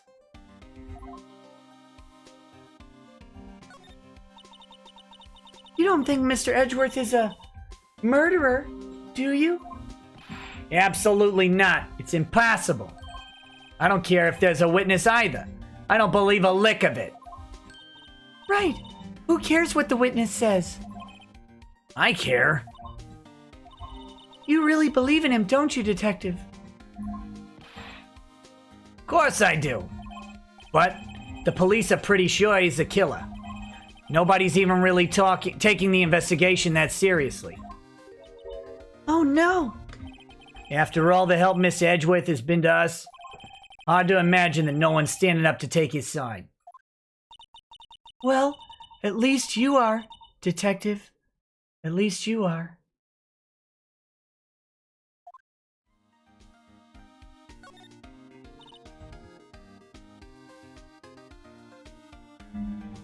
Is it true?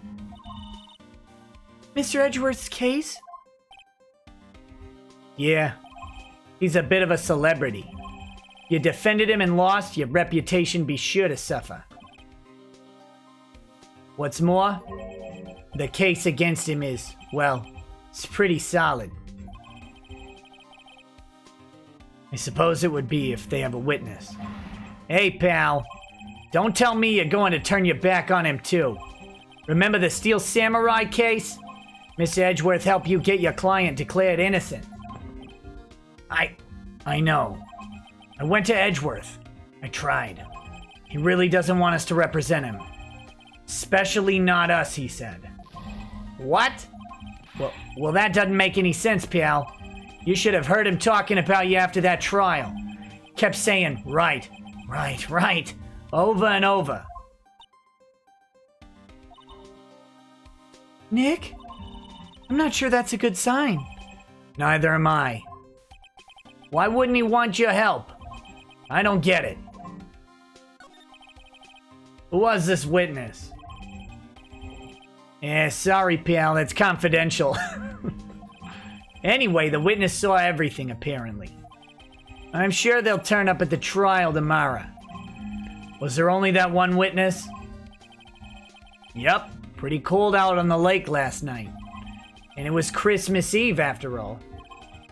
Still, we're being thorough. You never know when you're gonna turn up another witness. That's why we're here today, checking things out. So far, we're coming up empty. Oh, it's Christmas today. I'd forgotten. That's because you're a pagan heathen! What are you getting me for Christmas, Nick? I'm getting you the Bible and Jesus. Talk to Santa. Detective Gumshoe, sir. What? Find something? No, sir, not yet. There was a call from the precinct. They want you to hold an investigation briefing. A briefing? Right. I'm off. Oh. Sorry, pal. I guess you heard. I gotta go. Any last things you want to ask me before I head back? Well, yes. Do you have any information on the victim? Sorry. You haven't worked up the autopsy report yet. Still waiting for it myself. Actually, say if you get the time, drop by the precinct. We can talk more there, pal. You're not coming back, Detective? Probably not, pal. So what should we do if we have something to talk to you about? Alright. Here, I'll show you how to get to the precinct. Come down and see me anytime. No, hey, Detective Gumshoe. What? We'd like to take a look around in the park. Can we walk around? Yeah, no problem, pal. You got my permission. You know, Nick, I think there's something to be said for talking to people when they're busy. Yeah, They don't have time to think about not giving you any information. Right. Now let's get investigating.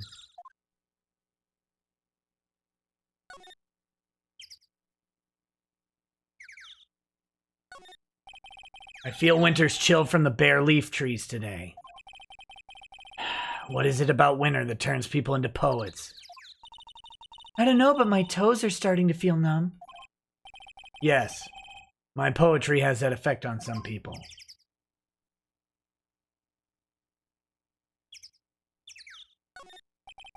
The sign says Gourd Lake Nature Park. Place is full of families picnicking on the weekend. But no waterfall. Not many picnickers come here for spiritual training, Maya. Don't go chasing waterfalls. Please stick to the rivers and the lakes that you used to. What do we got? Public beach.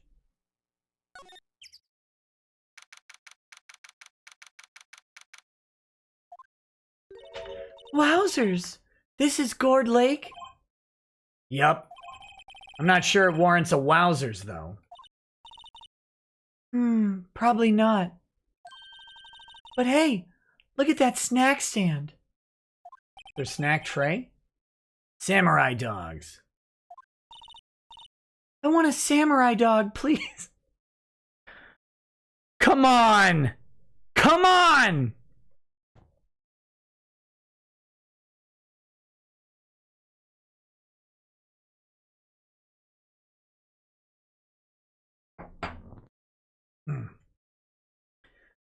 She wants a samurai dog. I bet they're great. With a name like Samurai Dog, how could they not be? They're a little behind the times, though. Kids are all into the pink princess now. Woo! I mean, like, you know? Nope.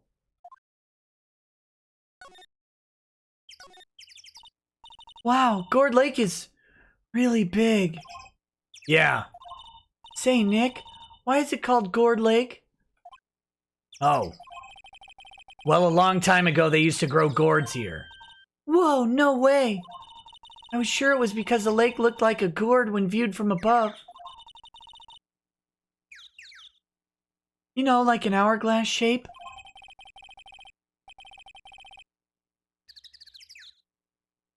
Look, Maya, you want an hourglass shape, you gotta channel Mia. You gotta channel Mia for me, baby. Well, it is shaped like a gourd, actually, but that's just a coincidence. Oh, okay. Trash can is empty. At least the place is well maintained. Reading letters that aren't there. Huh? I almost didn't see that signpost. How did you not see the... Left, boat docks. Right, exit.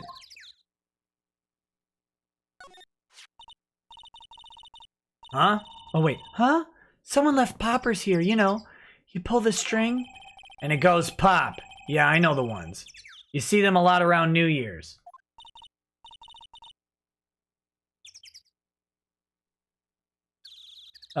Hey, Nick, they might be a clue. Let's take them. Come on, admit it. You just want to pop them, right?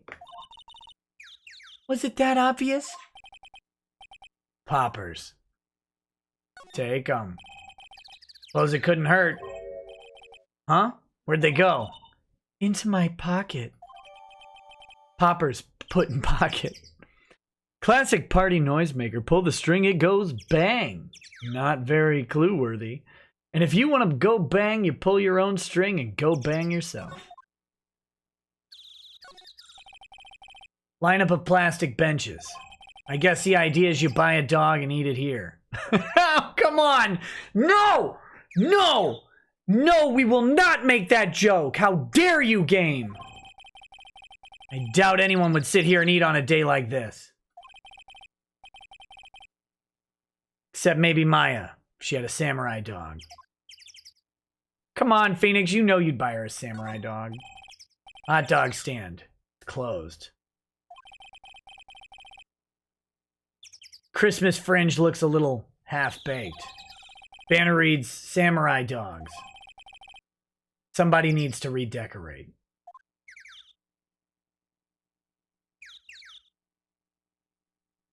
I think that's everything. Okay.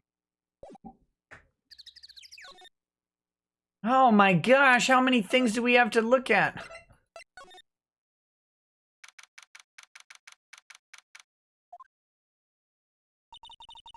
I like it here, Nick. Look, someone's camping. They've got guts, camping at the scene of a murder. Why? Why do they have guts? What about that? What about that? They're least likely to be murdered. Hey, Nick. They were camping here last night. They might know something about the murder. That's true. Good call, Maya. Let's go talk to them. This SUV's seen better days. It's dented all over. Can't believe anyone would drive their car down here. Hey, Nick. What? Don't tell me you're hungry again. No. I was just wondering, why are camping pots and pans made of aluminum? They didn't talk about that in any of the law books. Really? High conductivity. Fast heat transfer. Cool down quickly. So, there's no law saying they have to be made out of aluminum then? I'm not having this conversation. There's food and some magazines on the sheet. Takes pretty tough skin to camp in this cold.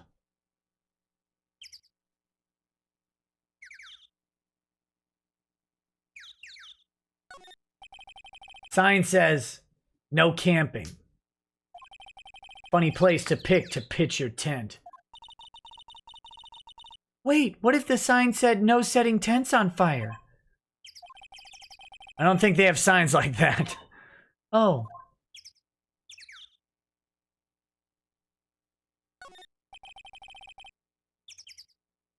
Trees grow quite thick here. Further back, the trees fade into shadow where the sunlight can't reach them.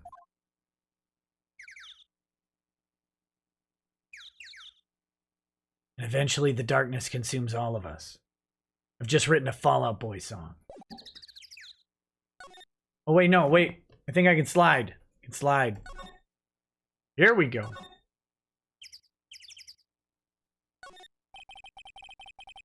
This camera has a mic and some sort of attachment. Must take pictures when triggered by a noise. We call it an SJW camera.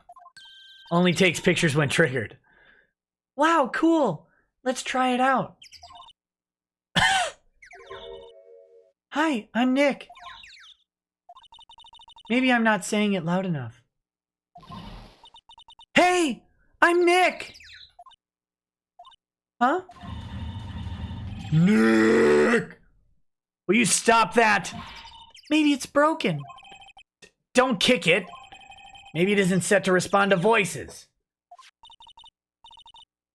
Well, what then? These things? The party poppers? Bang!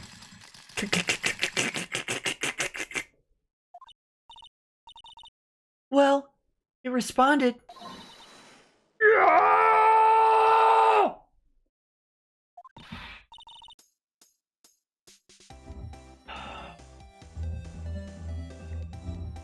Why is it always a chick? Why is it always a chick? I'm tired of voicing women. Hey you, get your hands off of that! Eek! What in the Sam Hill? Look what you done now. There goes a whole roll of film. Who's using film? Oh, well, huh? Sorry. Sorry's nice, but you don't pay my bills. Y'all know how much a roll of that film costs? Alright, I'll pay you back. What were y'all thinking setting off a party popper in a place like this? Well... What? Don't try to play stupid with me just because you think I'm some country bumpkin. Oh wait, she's Southern! Yeah, I know how y'all Yanks think. I say, those southern folks talk with that exaggerated drawl. Why, they must be dumb. Well, let me tell you, just because I might be dumb don't mean we all are. Nick. Who you now? Her chaperone? Yeah, no, rather, we're sort of friends. Just figure out what y'all are gonna say and say it for bejesus's sake. God, I'd rather sit through one of Papa's draws and listen to y'all stutter all day long. Oh boy. I guess we should pay her for the film. Watch it. Yes, ma'am. Second thought, I'll pay later. I'm really sorry.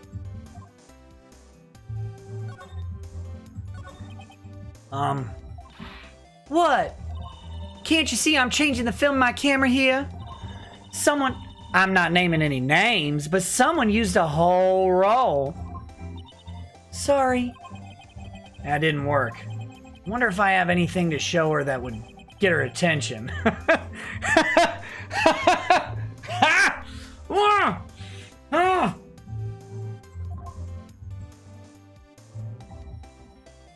Oh. Whew. What? Can't you see I'm changing the film my camera here? Oh, it's the same thing. Time to show badge.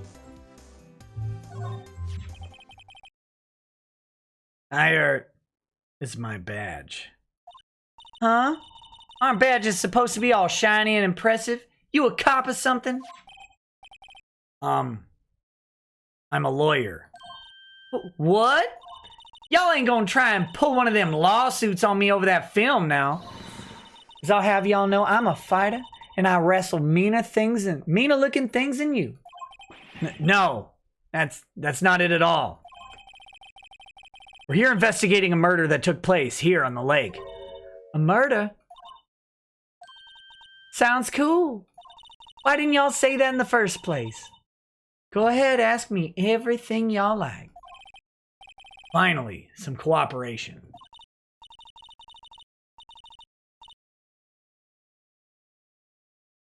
You too. Y'all can come out of hiding now. I won't bite. Hard. Come to think of it, where did Maya get to? Sorry. I was feeling a little overwhelmed. The culture gap and all. Never you mind, honey. I can talk yank for you if it pleases you. Thanks.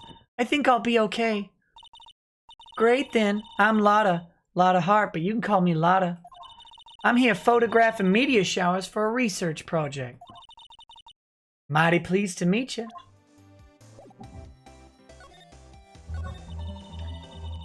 Oh yeah. When was that murder anyway? I ain't seen much television lately. Happened late in the night on Christmas Eve. That's so. Christmas Eve? Man on a boat was shot. You see anything? Well, let me see. A boat, you say? I reckon I might have seen one. Not sure, though. Y'all gotta remember, I've been watching this here lake for a good 3 days now. I seen enough boats to choke a mule. Kinda hard to remember when I seen one. So what is it you do, Lotta? Huh? Me? Y'all don't really want to know that, do ya? Actually, I'm a research student at Country U, right in the heart of the heartland. Wow, neat. Nick, she's a research student at the university. Country U. So I hear. So when did you come up here? Let me see. I guess it was about 3 days ago. What are you photographing? Didn't I tell you that already? Meteors. Yep, meteor showers. Falling stars. That's quite a camera you have there. The zoom looks extra big. Y'all better know it. It's German made, genuine Solingen. Isn't that where they make knives? So what's the device you have stuck to the camera? Huh? Device?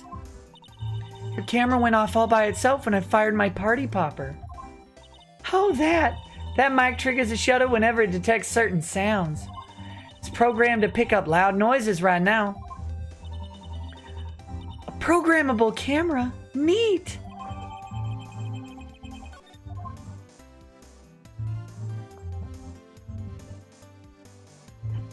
I think that's what we got. Present. Lotta? Yeah?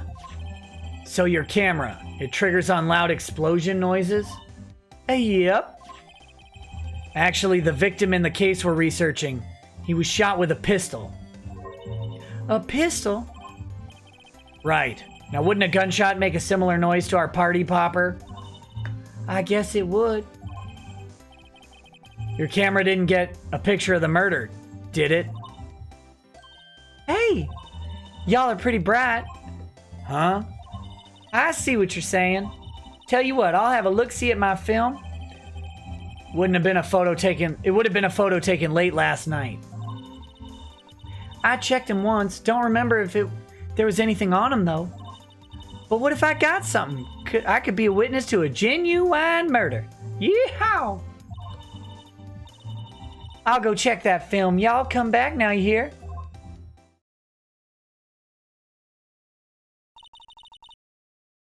She went inside her SUV. I guess we should come back later. Gotta make sure we got everything. This camera is rigged to respond to noise, but it only responds to loud noises. Like a party popper.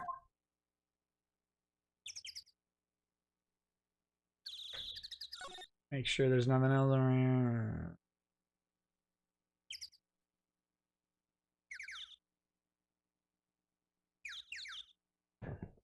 JXDBX says, this is your late and gay overtime tip for streaming on Sunday. Hey, thanks, buddy.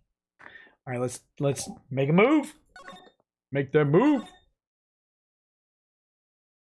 One of these characters has to have a Lemoyne voice. We'll see what happens.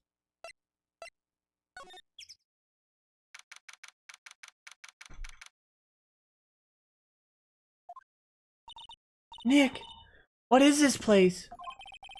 A boat rental shop. Closed for Christmas, it seems. I guess a murder taking place on one of the boats won't be good for business either. Boats? Never ridden on a boat. Really? How about we go out on one when the trial finished? Is finished. Hey, good idea. You bet.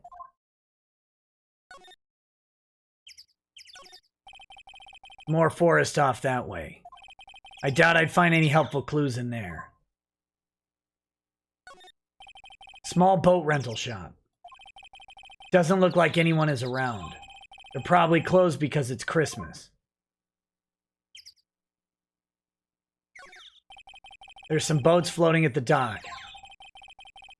Was one of those boats used in the murder, I wonder? Nick? Huh. Changed my mind. I don't really want to go for a boat ride. What would you like to ride, Maya? What would you like to ride? Okay, that's apparently it for this very exciting scene.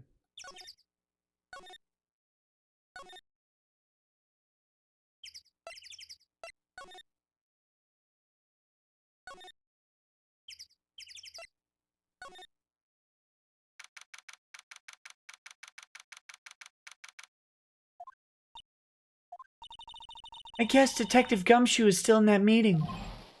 Hey! Thanks for coming down, pal.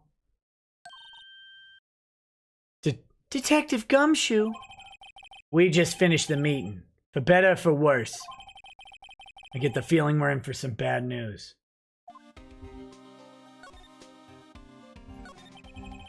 You know anything about the victim yet? No. Still can't ID him. Has Mr. Edgeworth said anything? Not a word. So how did the meeting go?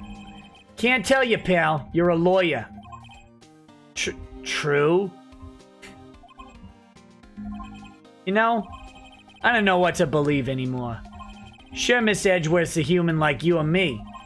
Still, get the feeling that if he'd done something wrong, he wouldn't go hiding it. It's just the kind of guy he is. Why can't anyone else see that? So you think that Mr. Edgeworth did it? Well, the trial's starting tomorrow as scheduled. I see. Hey. In the end, you did tell us about... Wait. Hey. In the end, you did tell us about the meeting. Don't go telling anyone else, pal. Yes, sir. And do me a favor. Stand by Mr. Edgeworth. He needs help, and you're the ones to help him. I'm sure he's got some reason why he won't talk to us. Thanks, Detective Gumshoe. Detective Gumshoe? How come you trust Mr. Edgeworth so much? Well, I think that was obvious. We got a strong working relationship, us two. Kinda gay. Trust each other, that's how it works. He gives me the reach around, I give him the reach around. A working relationship? See, Mr. Edgeworth always gets his defendants declared guilty every time. Yeah, his methods might be a little extreme at times. But there's a reason.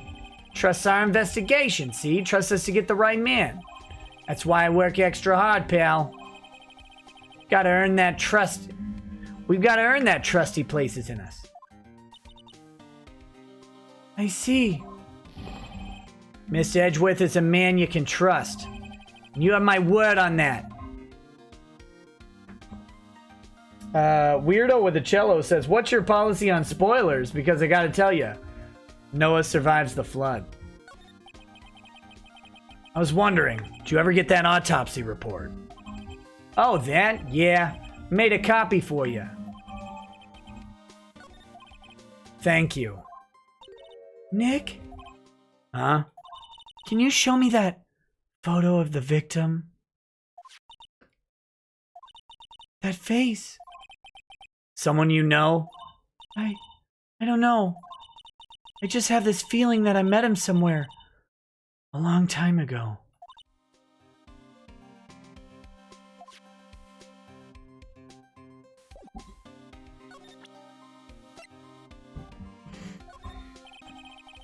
Sorry, I'm drawing a blank right now.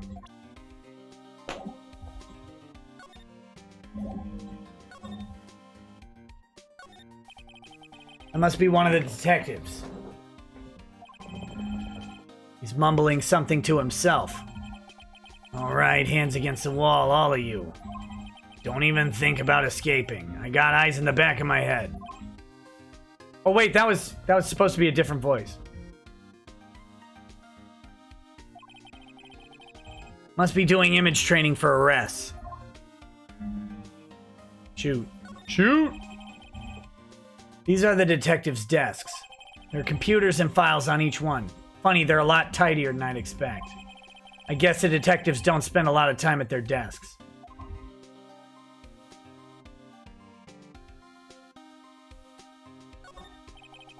This must be the chief of the detectives here. He's glued to his computer screen. Pornhub. What? Cord Lake? Gordy sighted? I don't believe it. Shouldn't you be reading something more important? Poster of a female police officer. Wait, no. That's the latest Babes in Uniform calendar. My bad.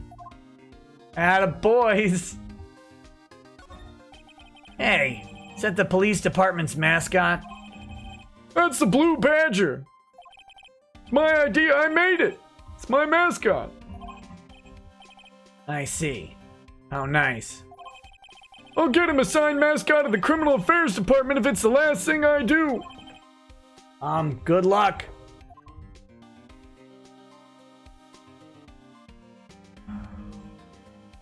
Alright, I think that's it for here. Oop.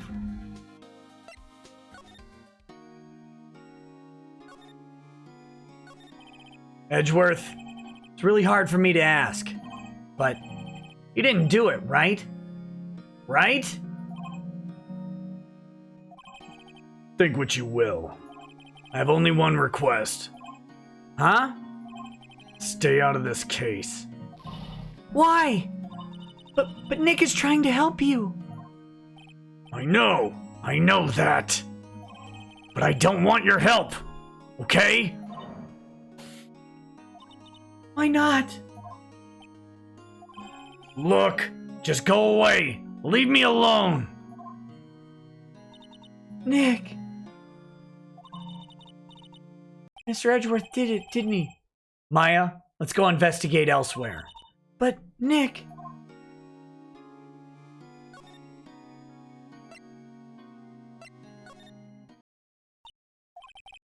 What is it? Oh, nothing. Just something's been bothering me. Could you show me that autopsy report once more? Hey, I remember now. This guy. He's a lawyer that was at that office Mia worked at. I met him once when I went there to hang out with Sis. That office? Wait! You mean Grossberg's office? Right, that guy. It was the last name I expected to come up. Maybe I should go talk to him, for old time's sake.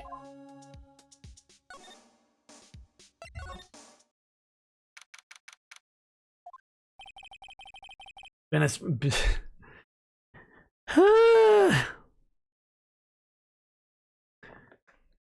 The reading gets better as the liquor level gets higher.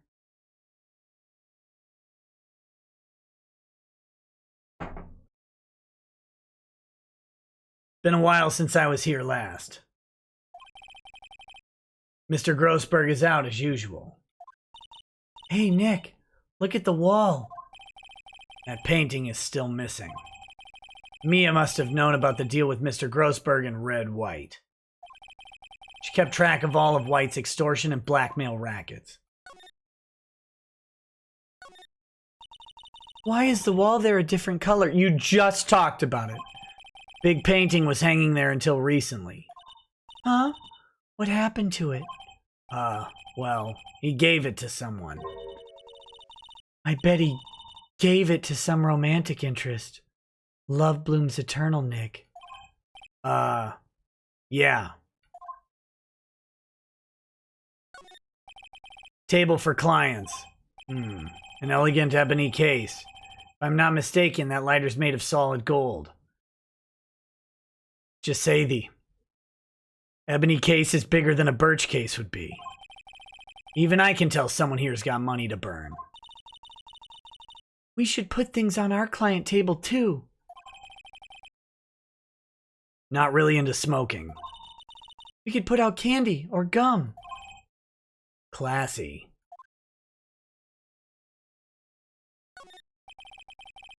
Expensive potted plant. No idea what kind of plant it is, but it's probably the most expensive one available. Think our Charlie is cuter. Right. He's a really cute plant.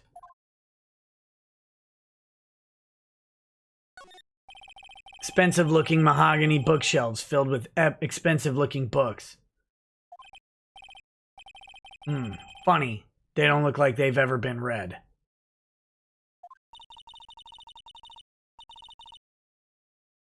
Hold on.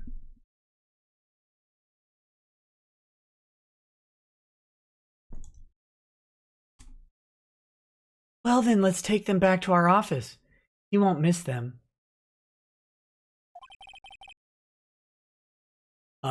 We don't need them. Then can we take that wooden bear? Or is this Winona Ryder? Why is she stealing everything? It is kind of cute.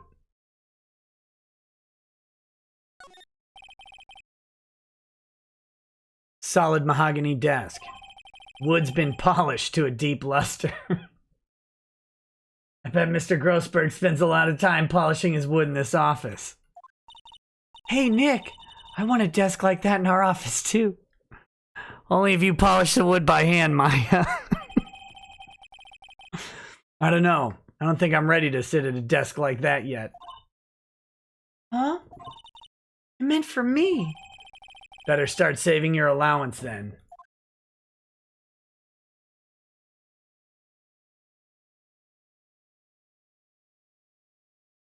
Okay, so he's not here. Great.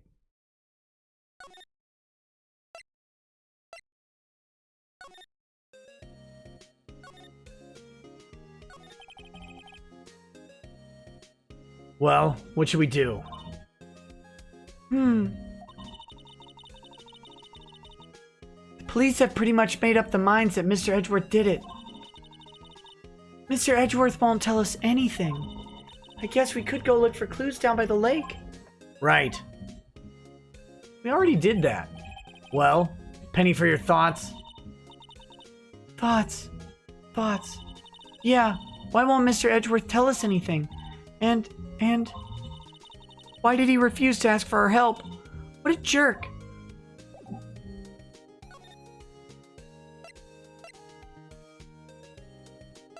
Oh, see this.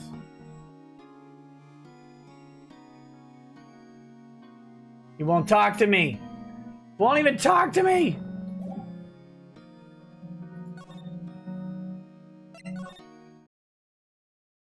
No, I'm playing this on the computer. Super Saiyan Girl.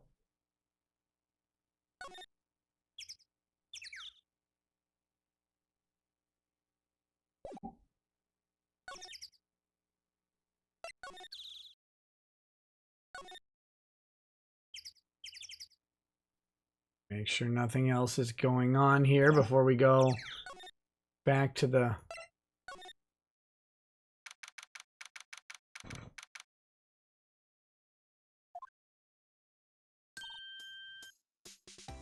Hey, y'all.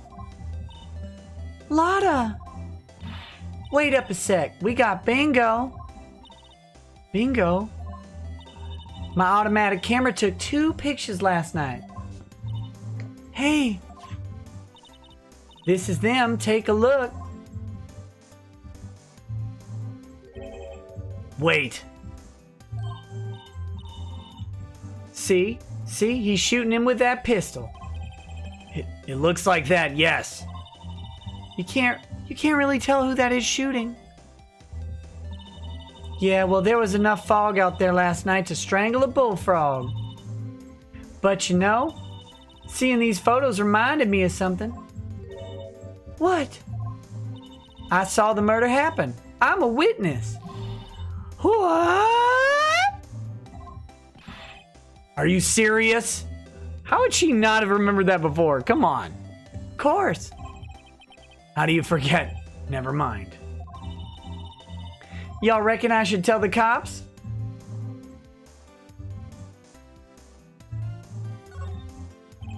I reckon no. What's that?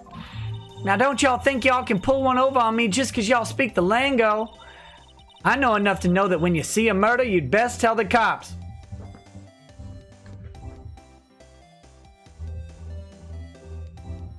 Don't talk to cops.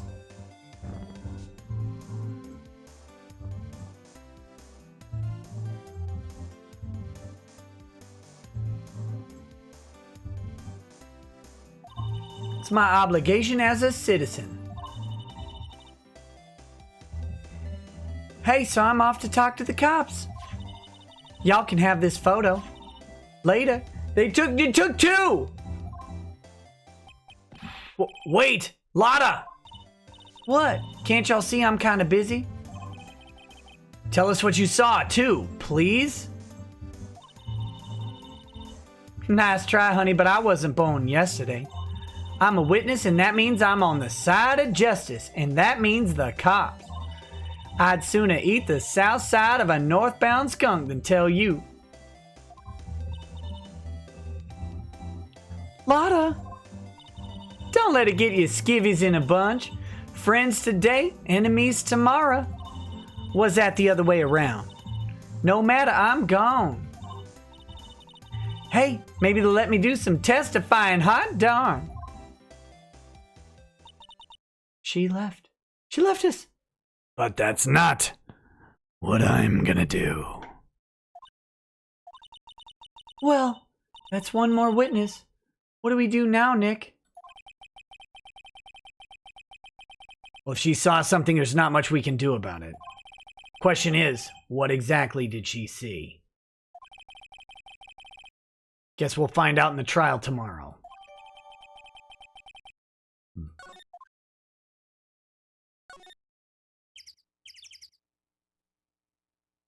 Everything's the same.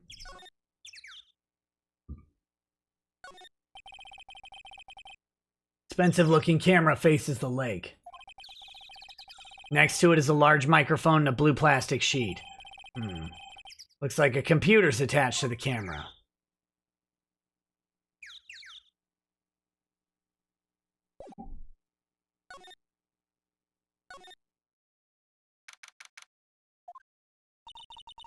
Looks like the police have given up their interviewing. Hey! Oh, there we found him. Ah! Nick!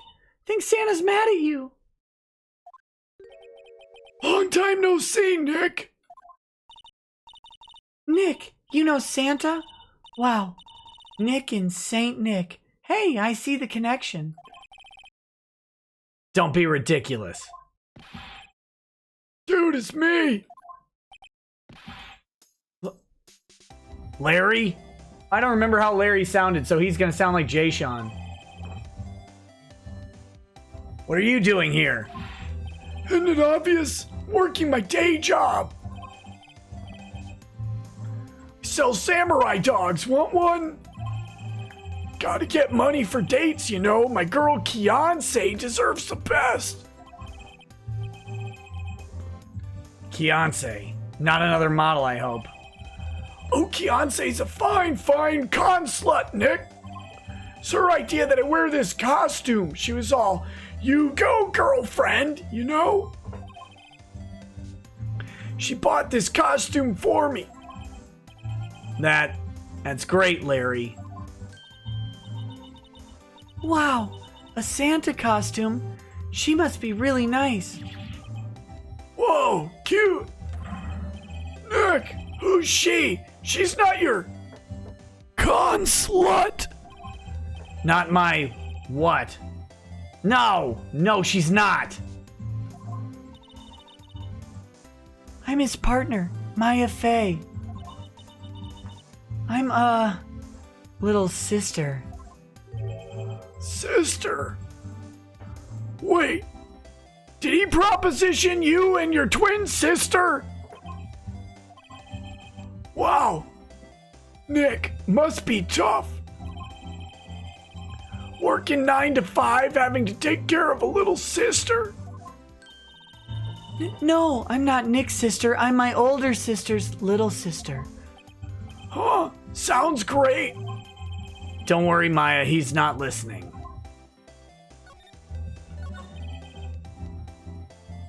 Hey, Larry, there was a murder here last night.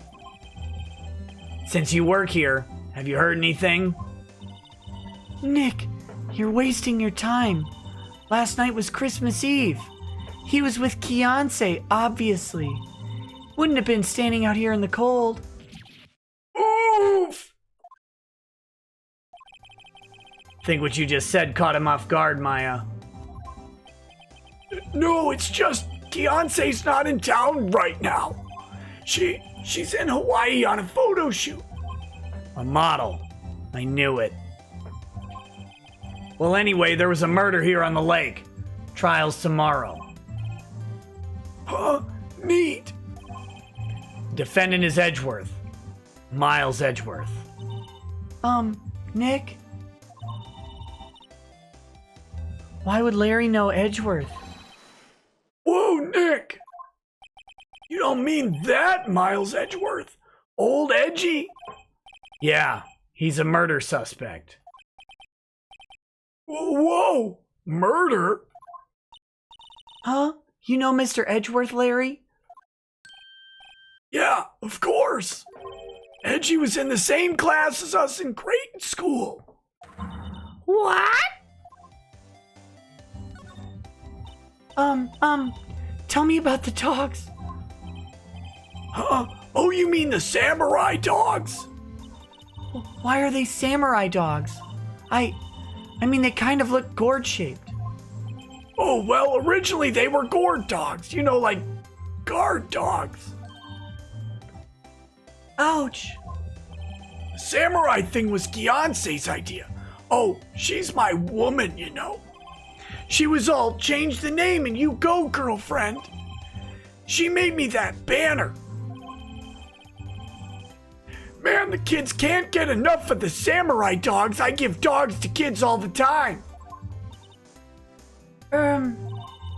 Something about that just seems wrong. Oh, and guess what?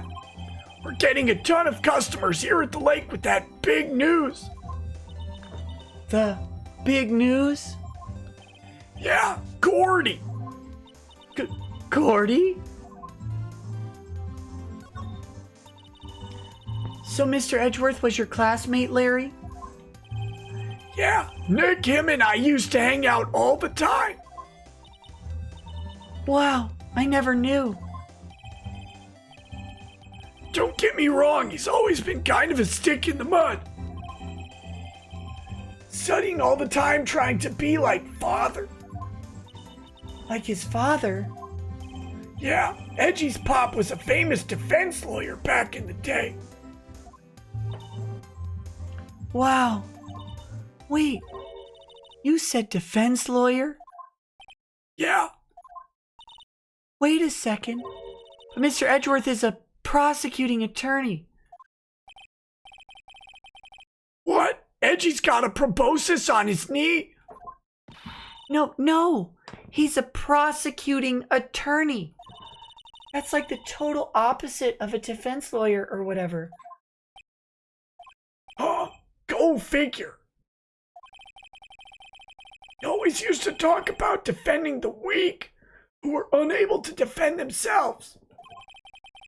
Man, he used to go on and on about man's duty to society and all that. What a bore. Wonder what changed his mind, though.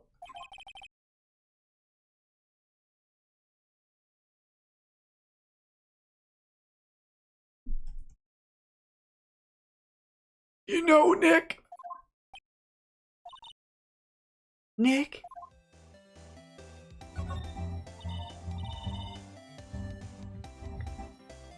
What's Gordy? Huh? You mean you don't know? It's here in this fairy lake, a giant, mysterious monster, Gordy. His name is Renfamous. A monster? Yeah. Check it out. This is an article from yesterday's newspaper. There's a photo. Wow, it's really real.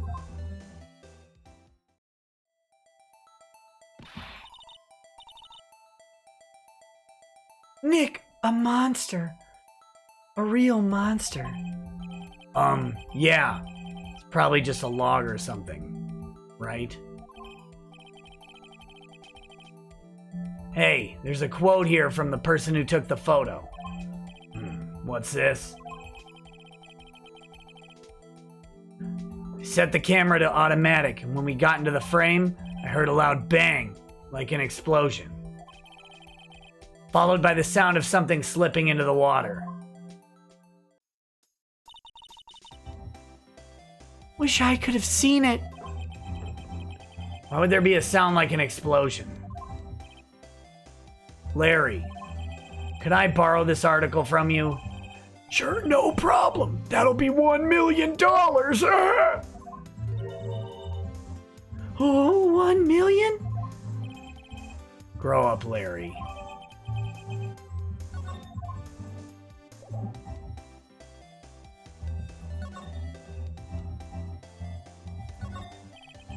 Can't get over the samurai dogs. The original samurai dogs, no less. Hey man, whoever calls their product the original first wins. Why don't you add world famous to the sign? Hey, good idea. What have I done? Hey, Nick, benches. Let's take a break. Maybe have a dog. I think not. It's too cold to sit and eat hot dogs out here. Wimpy city boy. You should try standing under a freezing waterfall sometime. Jokes. Jokes.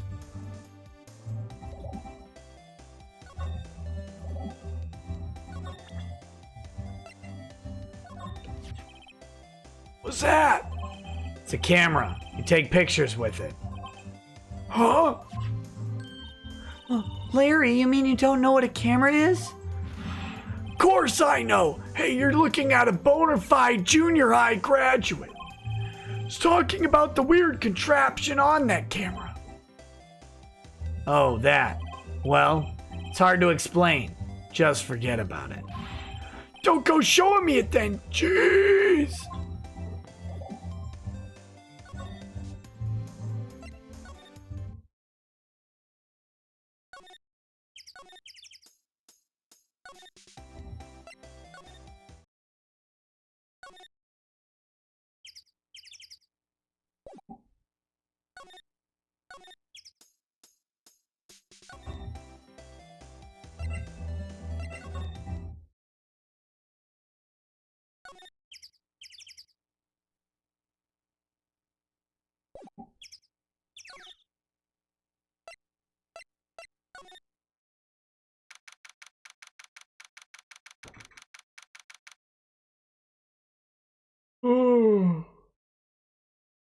Oh my goodness.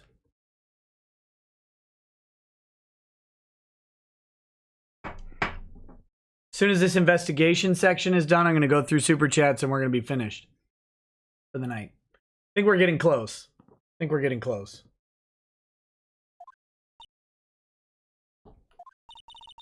Not a gumshoe in sight. You're looking for Detective Gumshoe. He's in the questioning room. Apparently an important witness turned up. He'll be in there a while. A lot of heart. It has to be.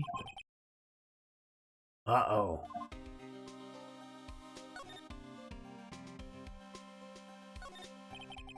Must be one of the detectives, mumbling something to himself. Move in the crowd. Wear drab clothes. Never enter the target's field of vision. Must be doing image training for trailing.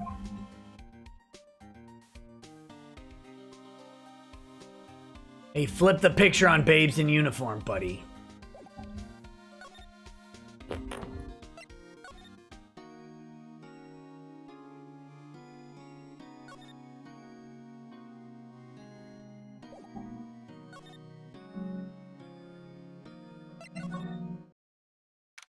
Uh-oh.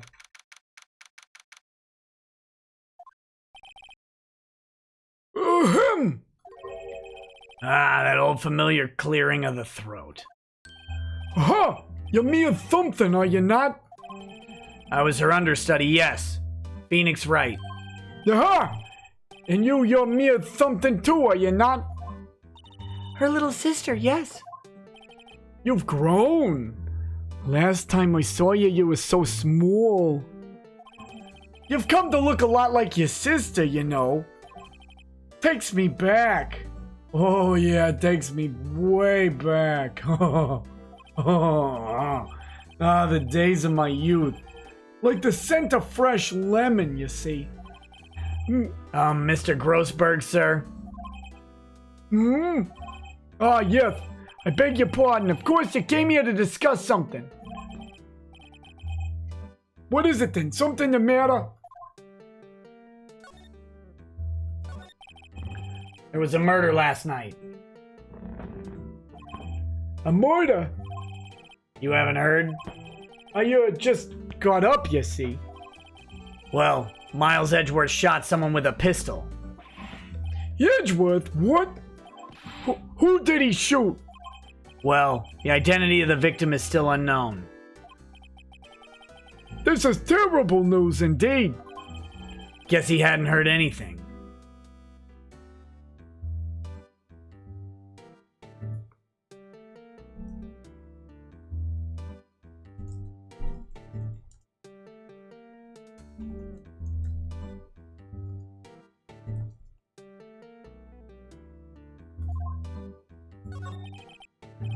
Mr. Grossberg, what happened to that painting?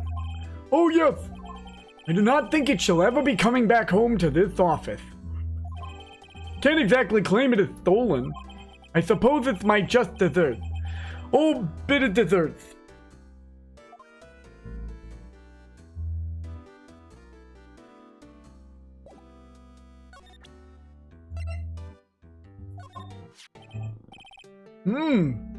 Strange. I feel as though I've seen this man somewhere before.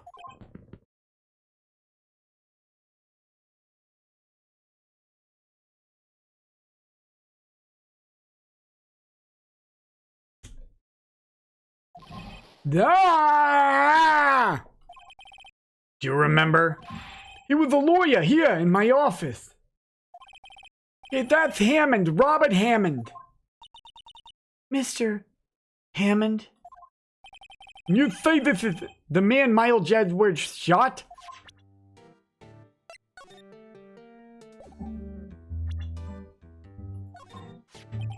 So this is the moment the crime took place, eh? Yes.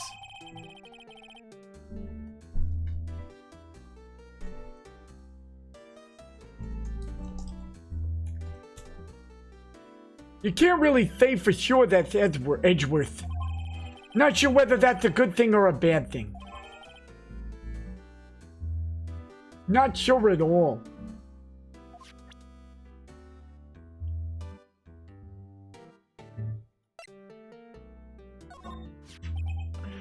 So this camera on the lake takes a photo whenever it hears an explosion sound? That's what she said. Come on, Maya, don't do this to me. Don't make those jokes. And it just happened to be set up on the beach, pointing out on the lake.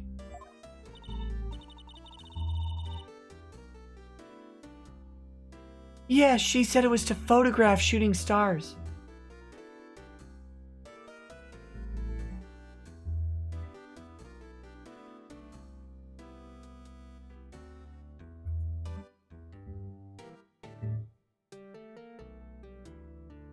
Just a second. Sorry.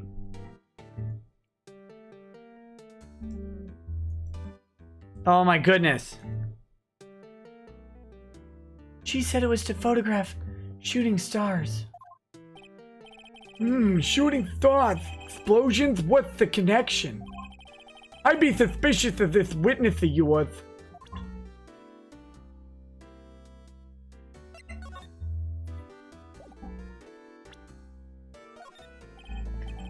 My apologies. I'm not sure what I can help you with that.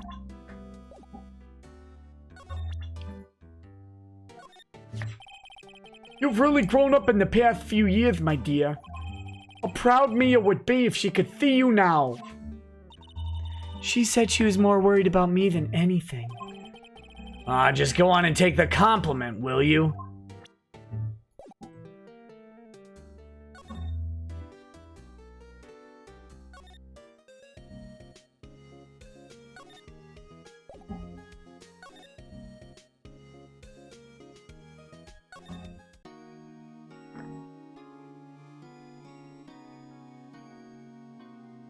Okay, where are we going? Oh my goodness.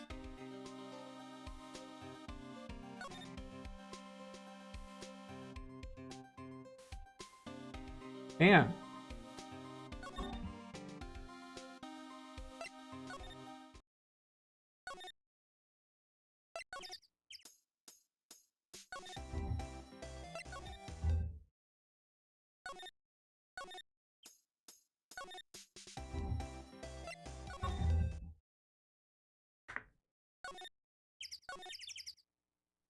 How's her SUV still here if she's down at the precinct?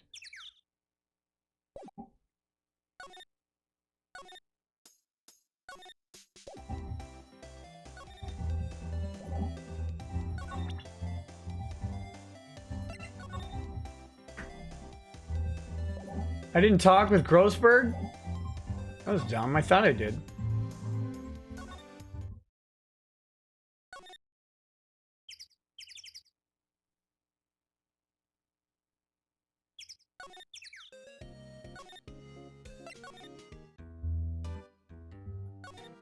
You're right. Thank you. That's the drinking. Who is this Robert Hammond? Who is this Hammond guy anyway? Mr. Hammond. He was a defense attorney in that case. That case. Yes, the DL6 incident. DL6. Why does that sound so familiar? Perhaps you remember. I'm sure someone mentioned it during the trial for Mia's murder. That was the incident where the police were so at a loss they used the spirit medium. Wait, you don't mean... Is that medium my mother? Yes, my dear.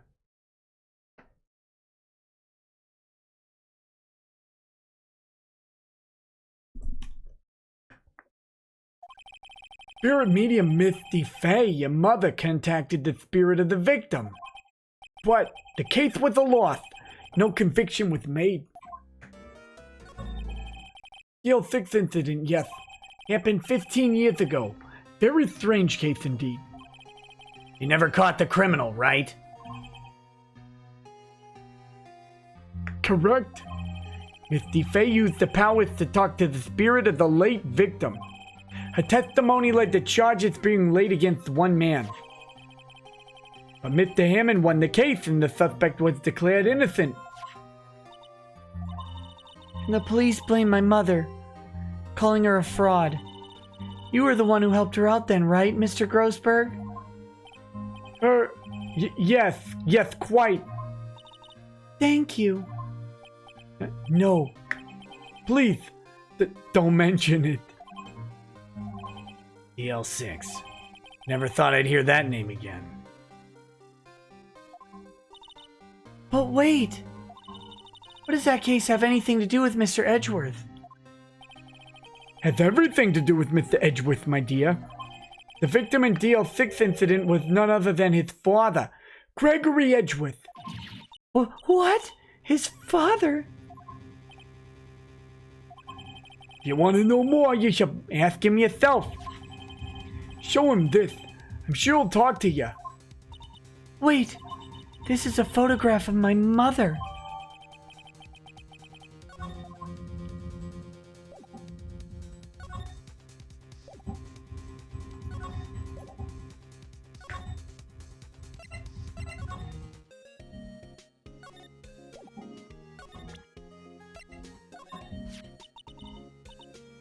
My mother.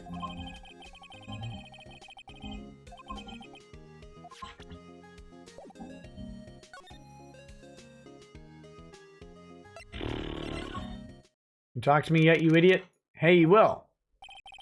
What's this? Was hoping you'd gotten my message the first time. Edgeworth, what about your defense? It's no concern of yours. Guess he hasn't found anyone yet. Can I ask you about the murder? Right. I'll ask you again, just leave me alone. Please try to understand. I'm not doing this to prove I'm tough or because I look down on you. Just don't want you anywhere near this case. Understand? Why did you go to Gourd Lake? I've no intention of telling you. Nor apparently would you tell Detective Gumshoe. Detective Gumshoe is really worried about you.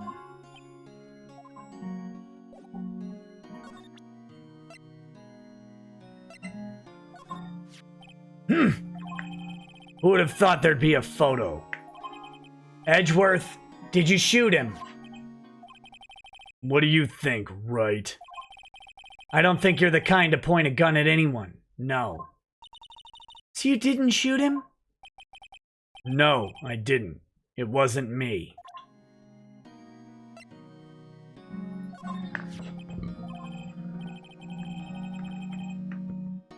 I'm sorry. Can't think of anything I want to say about that. What's that? Not in the mood for idle banter, right? What's that? Okay.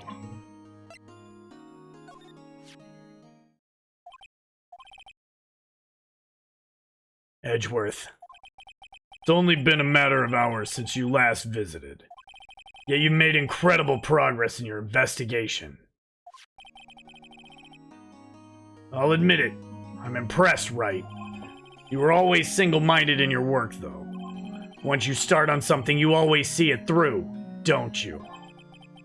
About the DL6 incident. Right, DL6. I didn't want you to find out about it. That is why I refused your offer to defend me. Sorry if it sounded like I thought you weren't up to the job. I just wanted to keep you away from DL6. So, do you still think it would have been better for me to stay away? I don't know. But I see no point in hiding anything from you now. Very well. Ask whatever you like and I will answer to the best of my abilities. The DL6 incident was when my father died. Right before my eyes. He was shot and killed and I saw it all. My memories from that time are foggy. Suppose it's a self-defense mechanism. In any case, a suspect was arrested. A man. It's pretty clear he was the only one who could have killed my father.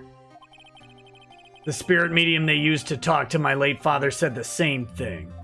It was an attorney by the name of Robert Hammond that cleared the suspect's name.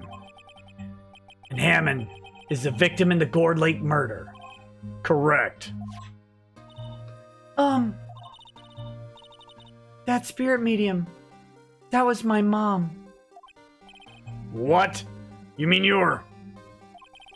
Strange. I thought that terrible incident was about to end, and now... this. About to end? The DL6 incident happened 15 years ago. 15 years ago, on December 28th. December 28th? The statute of limitations on the case runs out in 3 days. What?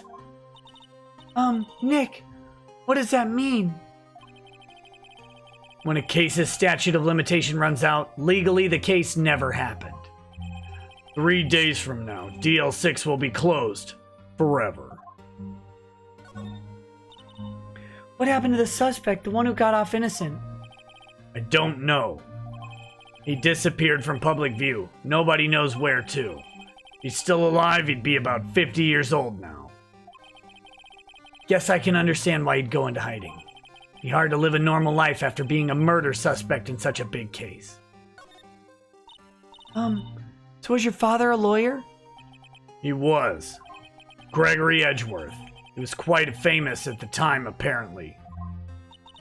So you were sort of trying to follow in his footsteps. Rather not talk about it. Right? Pains me to ask you this now. I know. You want us to defend you. Yes. Will you? Who could have guessed this day would come? Not me. This is my chance to finally pay you back. Pay him back? Pay me back? For what? I don't remember ever doing anything for you. Never mind. I guess you don't really need to know. Huh? My letter of request. Please give it to Detective Gumshoe. Well, I guess we should... What's that? Earthquake! Nick, it's a big one. It's calming down. Whew. That was scary. Huh? Where's Edgeworth? There. It's on the floor in a ball, shivering. Guess he doesn't do so well with earthquakes.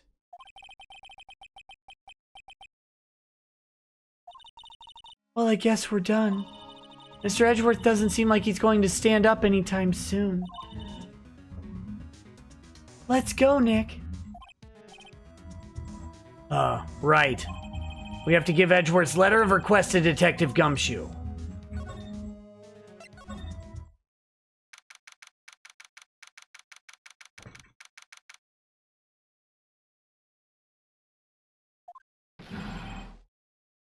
going on here?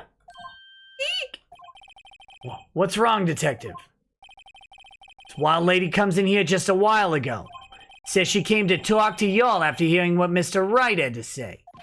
What's this all about, pal? A lot of heart. Why are you going around finding more witnesses? You want to give Miss Edgeworth the death sentence, pal? No, not at all. She did see something. Nothing I can do about that. Can't go around covering up evidence.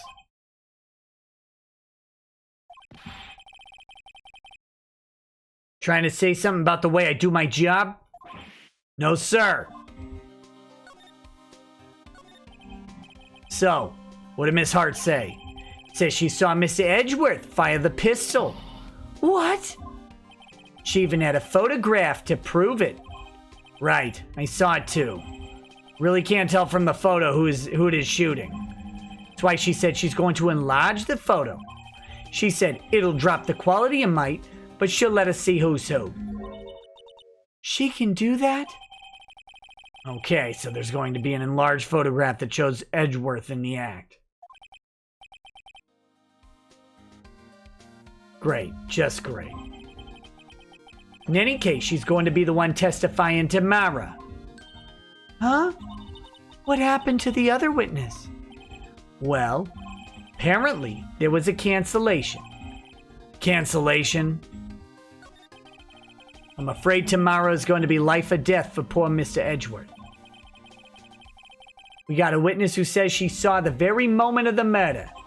We got a photo taken when the shot rang out. Say that sounds like a pretty unwinnable case. But wait, what did Mia used to say? He's innocent, there's gotta be something I've overlooked. Sounds like Mr. Edgeworth is going to ask the state to assign a public defender.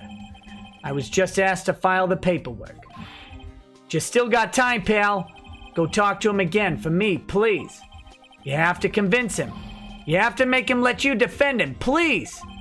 I know you're the only one who can do it, pal. You're the only one who can save Miss Edgeworth.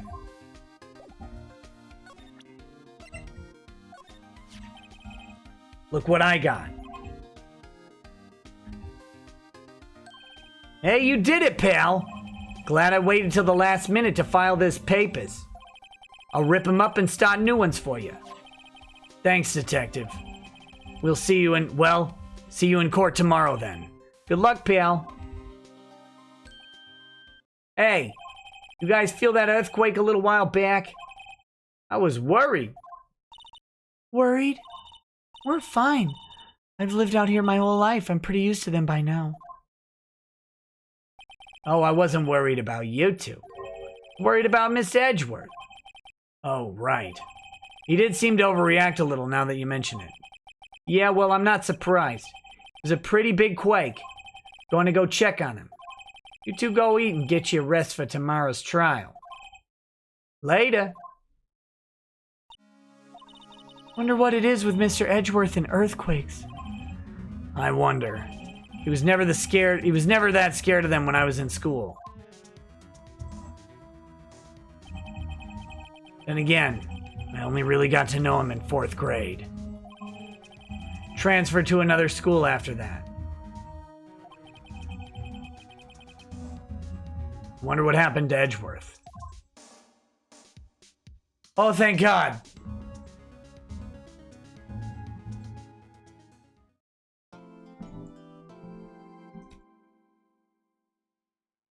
Yes. Yes. All right. Close that.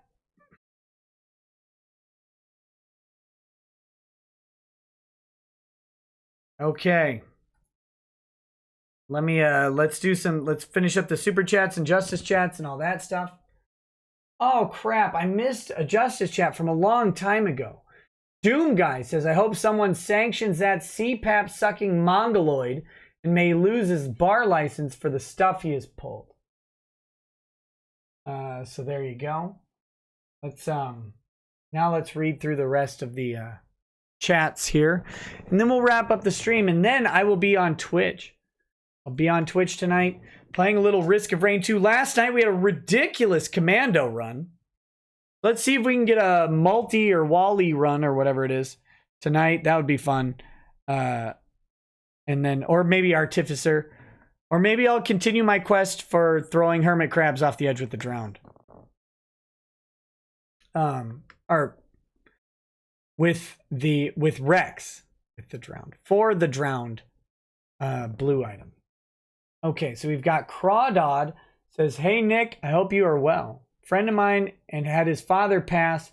Really appreciate any help people might be willing to give. If anyone would mind helping, it would be greatly appreciated. GoFundMe.com/help the Peterson family. Peterson with an EN. If you want to check that out, you can do that. Help the Peterson family. You want to check out a guy whose father just passed away. RM was here. Oh my goodness, excuse me. Says Unga Bunga strong and brave chimpanzee noises. Primus234521 says, "Hey Nick, won't make it to the stream tonight. College in the morning, so have a Coke on me and have fun tonight." Yeah, I always have fun, always. Gawker's Death Rattle says, "Griff me, Law Daddy. You've been grifted. Punch, sucker." Says the only gain in Peace Meg Buffett's blatant lies on Twitter is if he's getting paid in a lifetime of CPAPs, he can keep Vic talk public and active to further the Vic is a public figure argument. But he can't actually do that.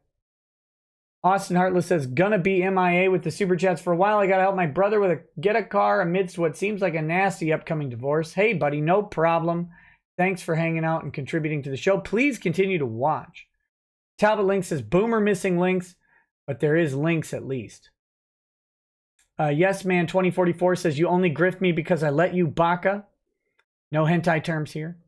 I know. But I'm going to call it a hentai term from now on.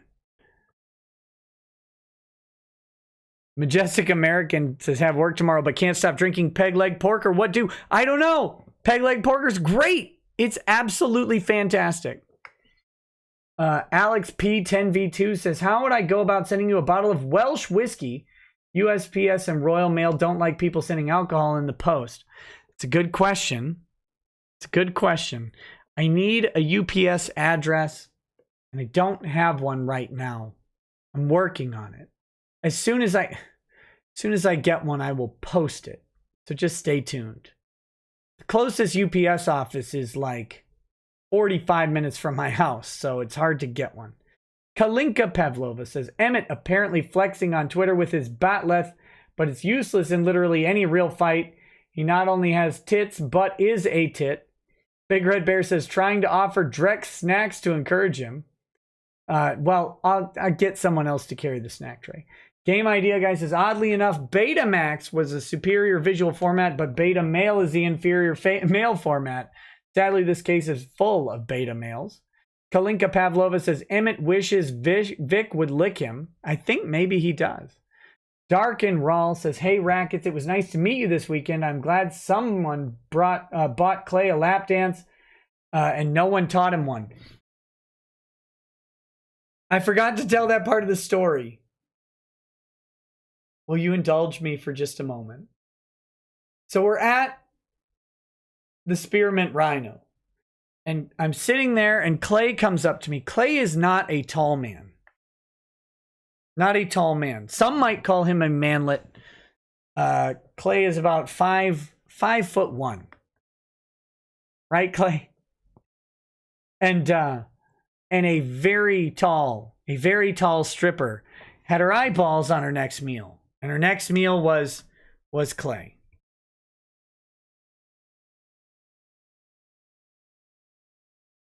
And so Clay kind of came in on a lark, didn't really have the funds to buy a lap dance, but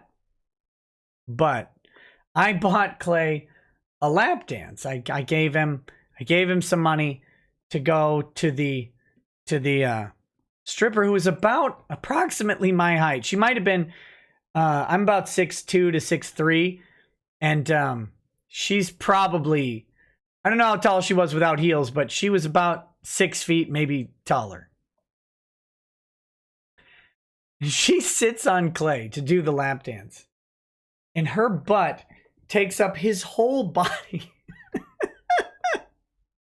I was dying. It was the funniest thing I've spent money on in a long time. It was worth every penny. Every penny. No one important says he owns it. I doubt he can even lift it. Serial Foxity says, does he balance snacks on the bat left for the boys? Nathan Kish says, I went to school with a guy who would respond to insults saying, you shouldn't talk that way about someone with a Mosin Nagant behind his door. John, what was that King of the Hill? Did you see the King of the Hill where the insurance salesman comes up to Hank's door or something? I don't think it was an insurance salesman. Somebody comes up to Hank's door and asks him about something. Hank says no. He puts his hand behind the door. Says, you better have something better than an umbrella behind that door. 9 iron? Thank you, sir. Have a nice day. Walks off. God, that's a great moment. John Russell says, I sent a regular chat about this earlier. A video from Maximum Volti as Phoenix Wright character singing Smooth Criminal. It's funny. Dominic Beast Megatron 94 says, Emmett looks like the love child of Shane and Soye. Kalinka Pavlova says, even if he's taller than me at 5'2", I'd somehow still tower over Emmett with my female frame, even if he's taller than me, because that's how soyful he is. I agree. Kalinka says, winning a kiss at an auction is assault, guys. Not even winning, it's choosing to engage in the kiss.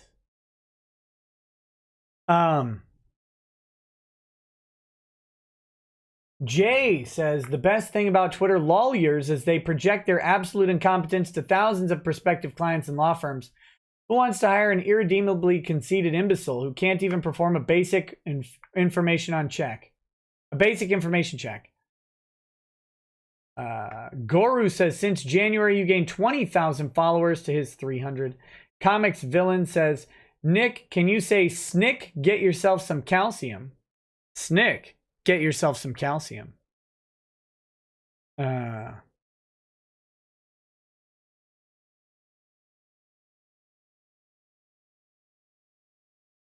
The Big Fee says, Nick, support Americans like Gamers Nexus and Jay-Z 2 cents. Linus is from Canada. You know who else is Canadian? Nickelback. No!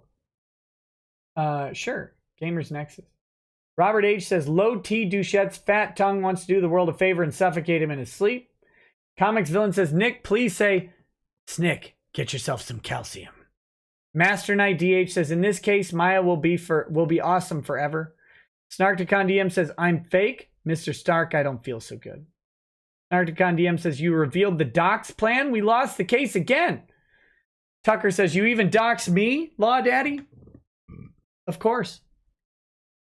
Riku1186 says, everyone knows Nick doxes his super chat donors. Walter Gilbert says, where do I pay my $5 for Discord server?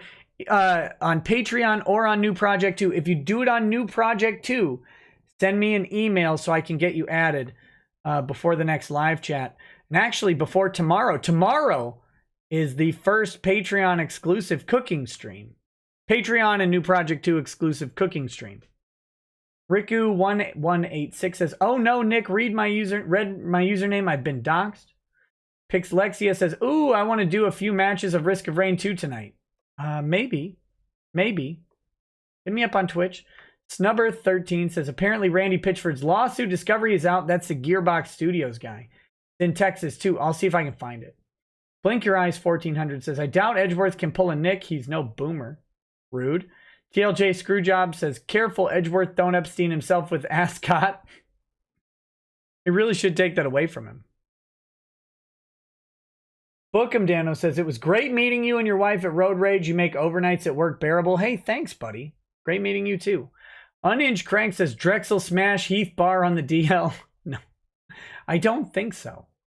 Takaki Onsai says, like the scent of fresh Lemoyne. Conslut smell.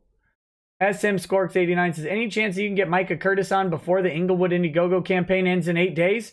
Maybe. I could try to do that. I'd like to. Micah seems like a cool dude.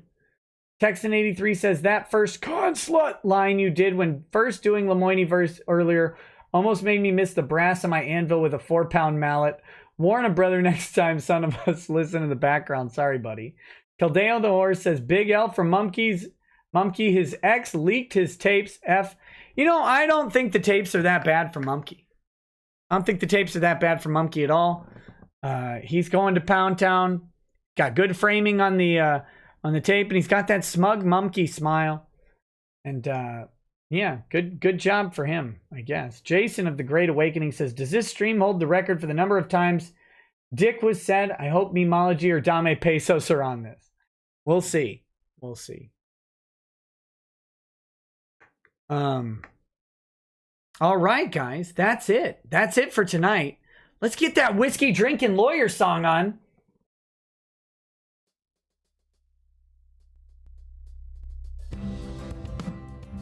Okay. Okay. We got to turn the volume down here.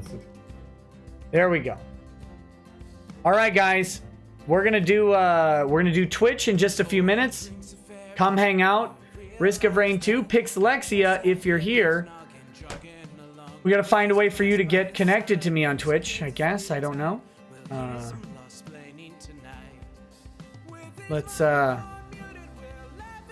Yeah. But we are doing Risk of Rain 2, I believe. And as soon as the new season of Path of Exile starts, I'll be doing that. Which I'm very excited to start, because that passive skill tree looks ridiculous. And I can't wait to look like an absolute idiot screwing it up. No one important says the best part is that Duchette is sticking to his guns despite all the evidence.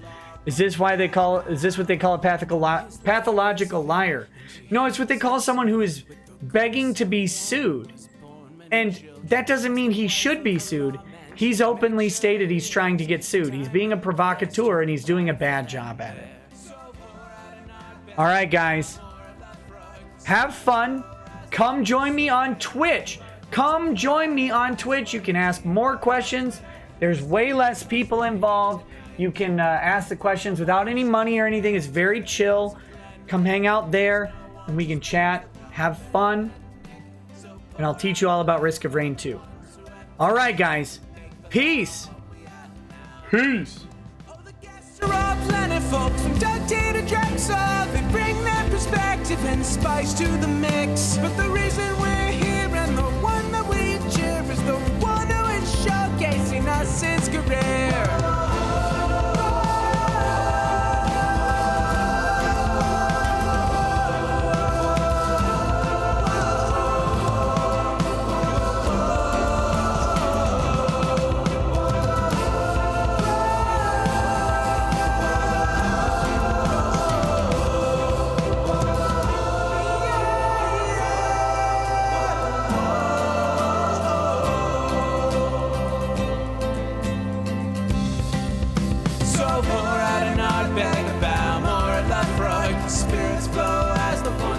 Get unemployed, so pour out a glass for the tea. Post on Twitter as we hear lawsplaining tonight.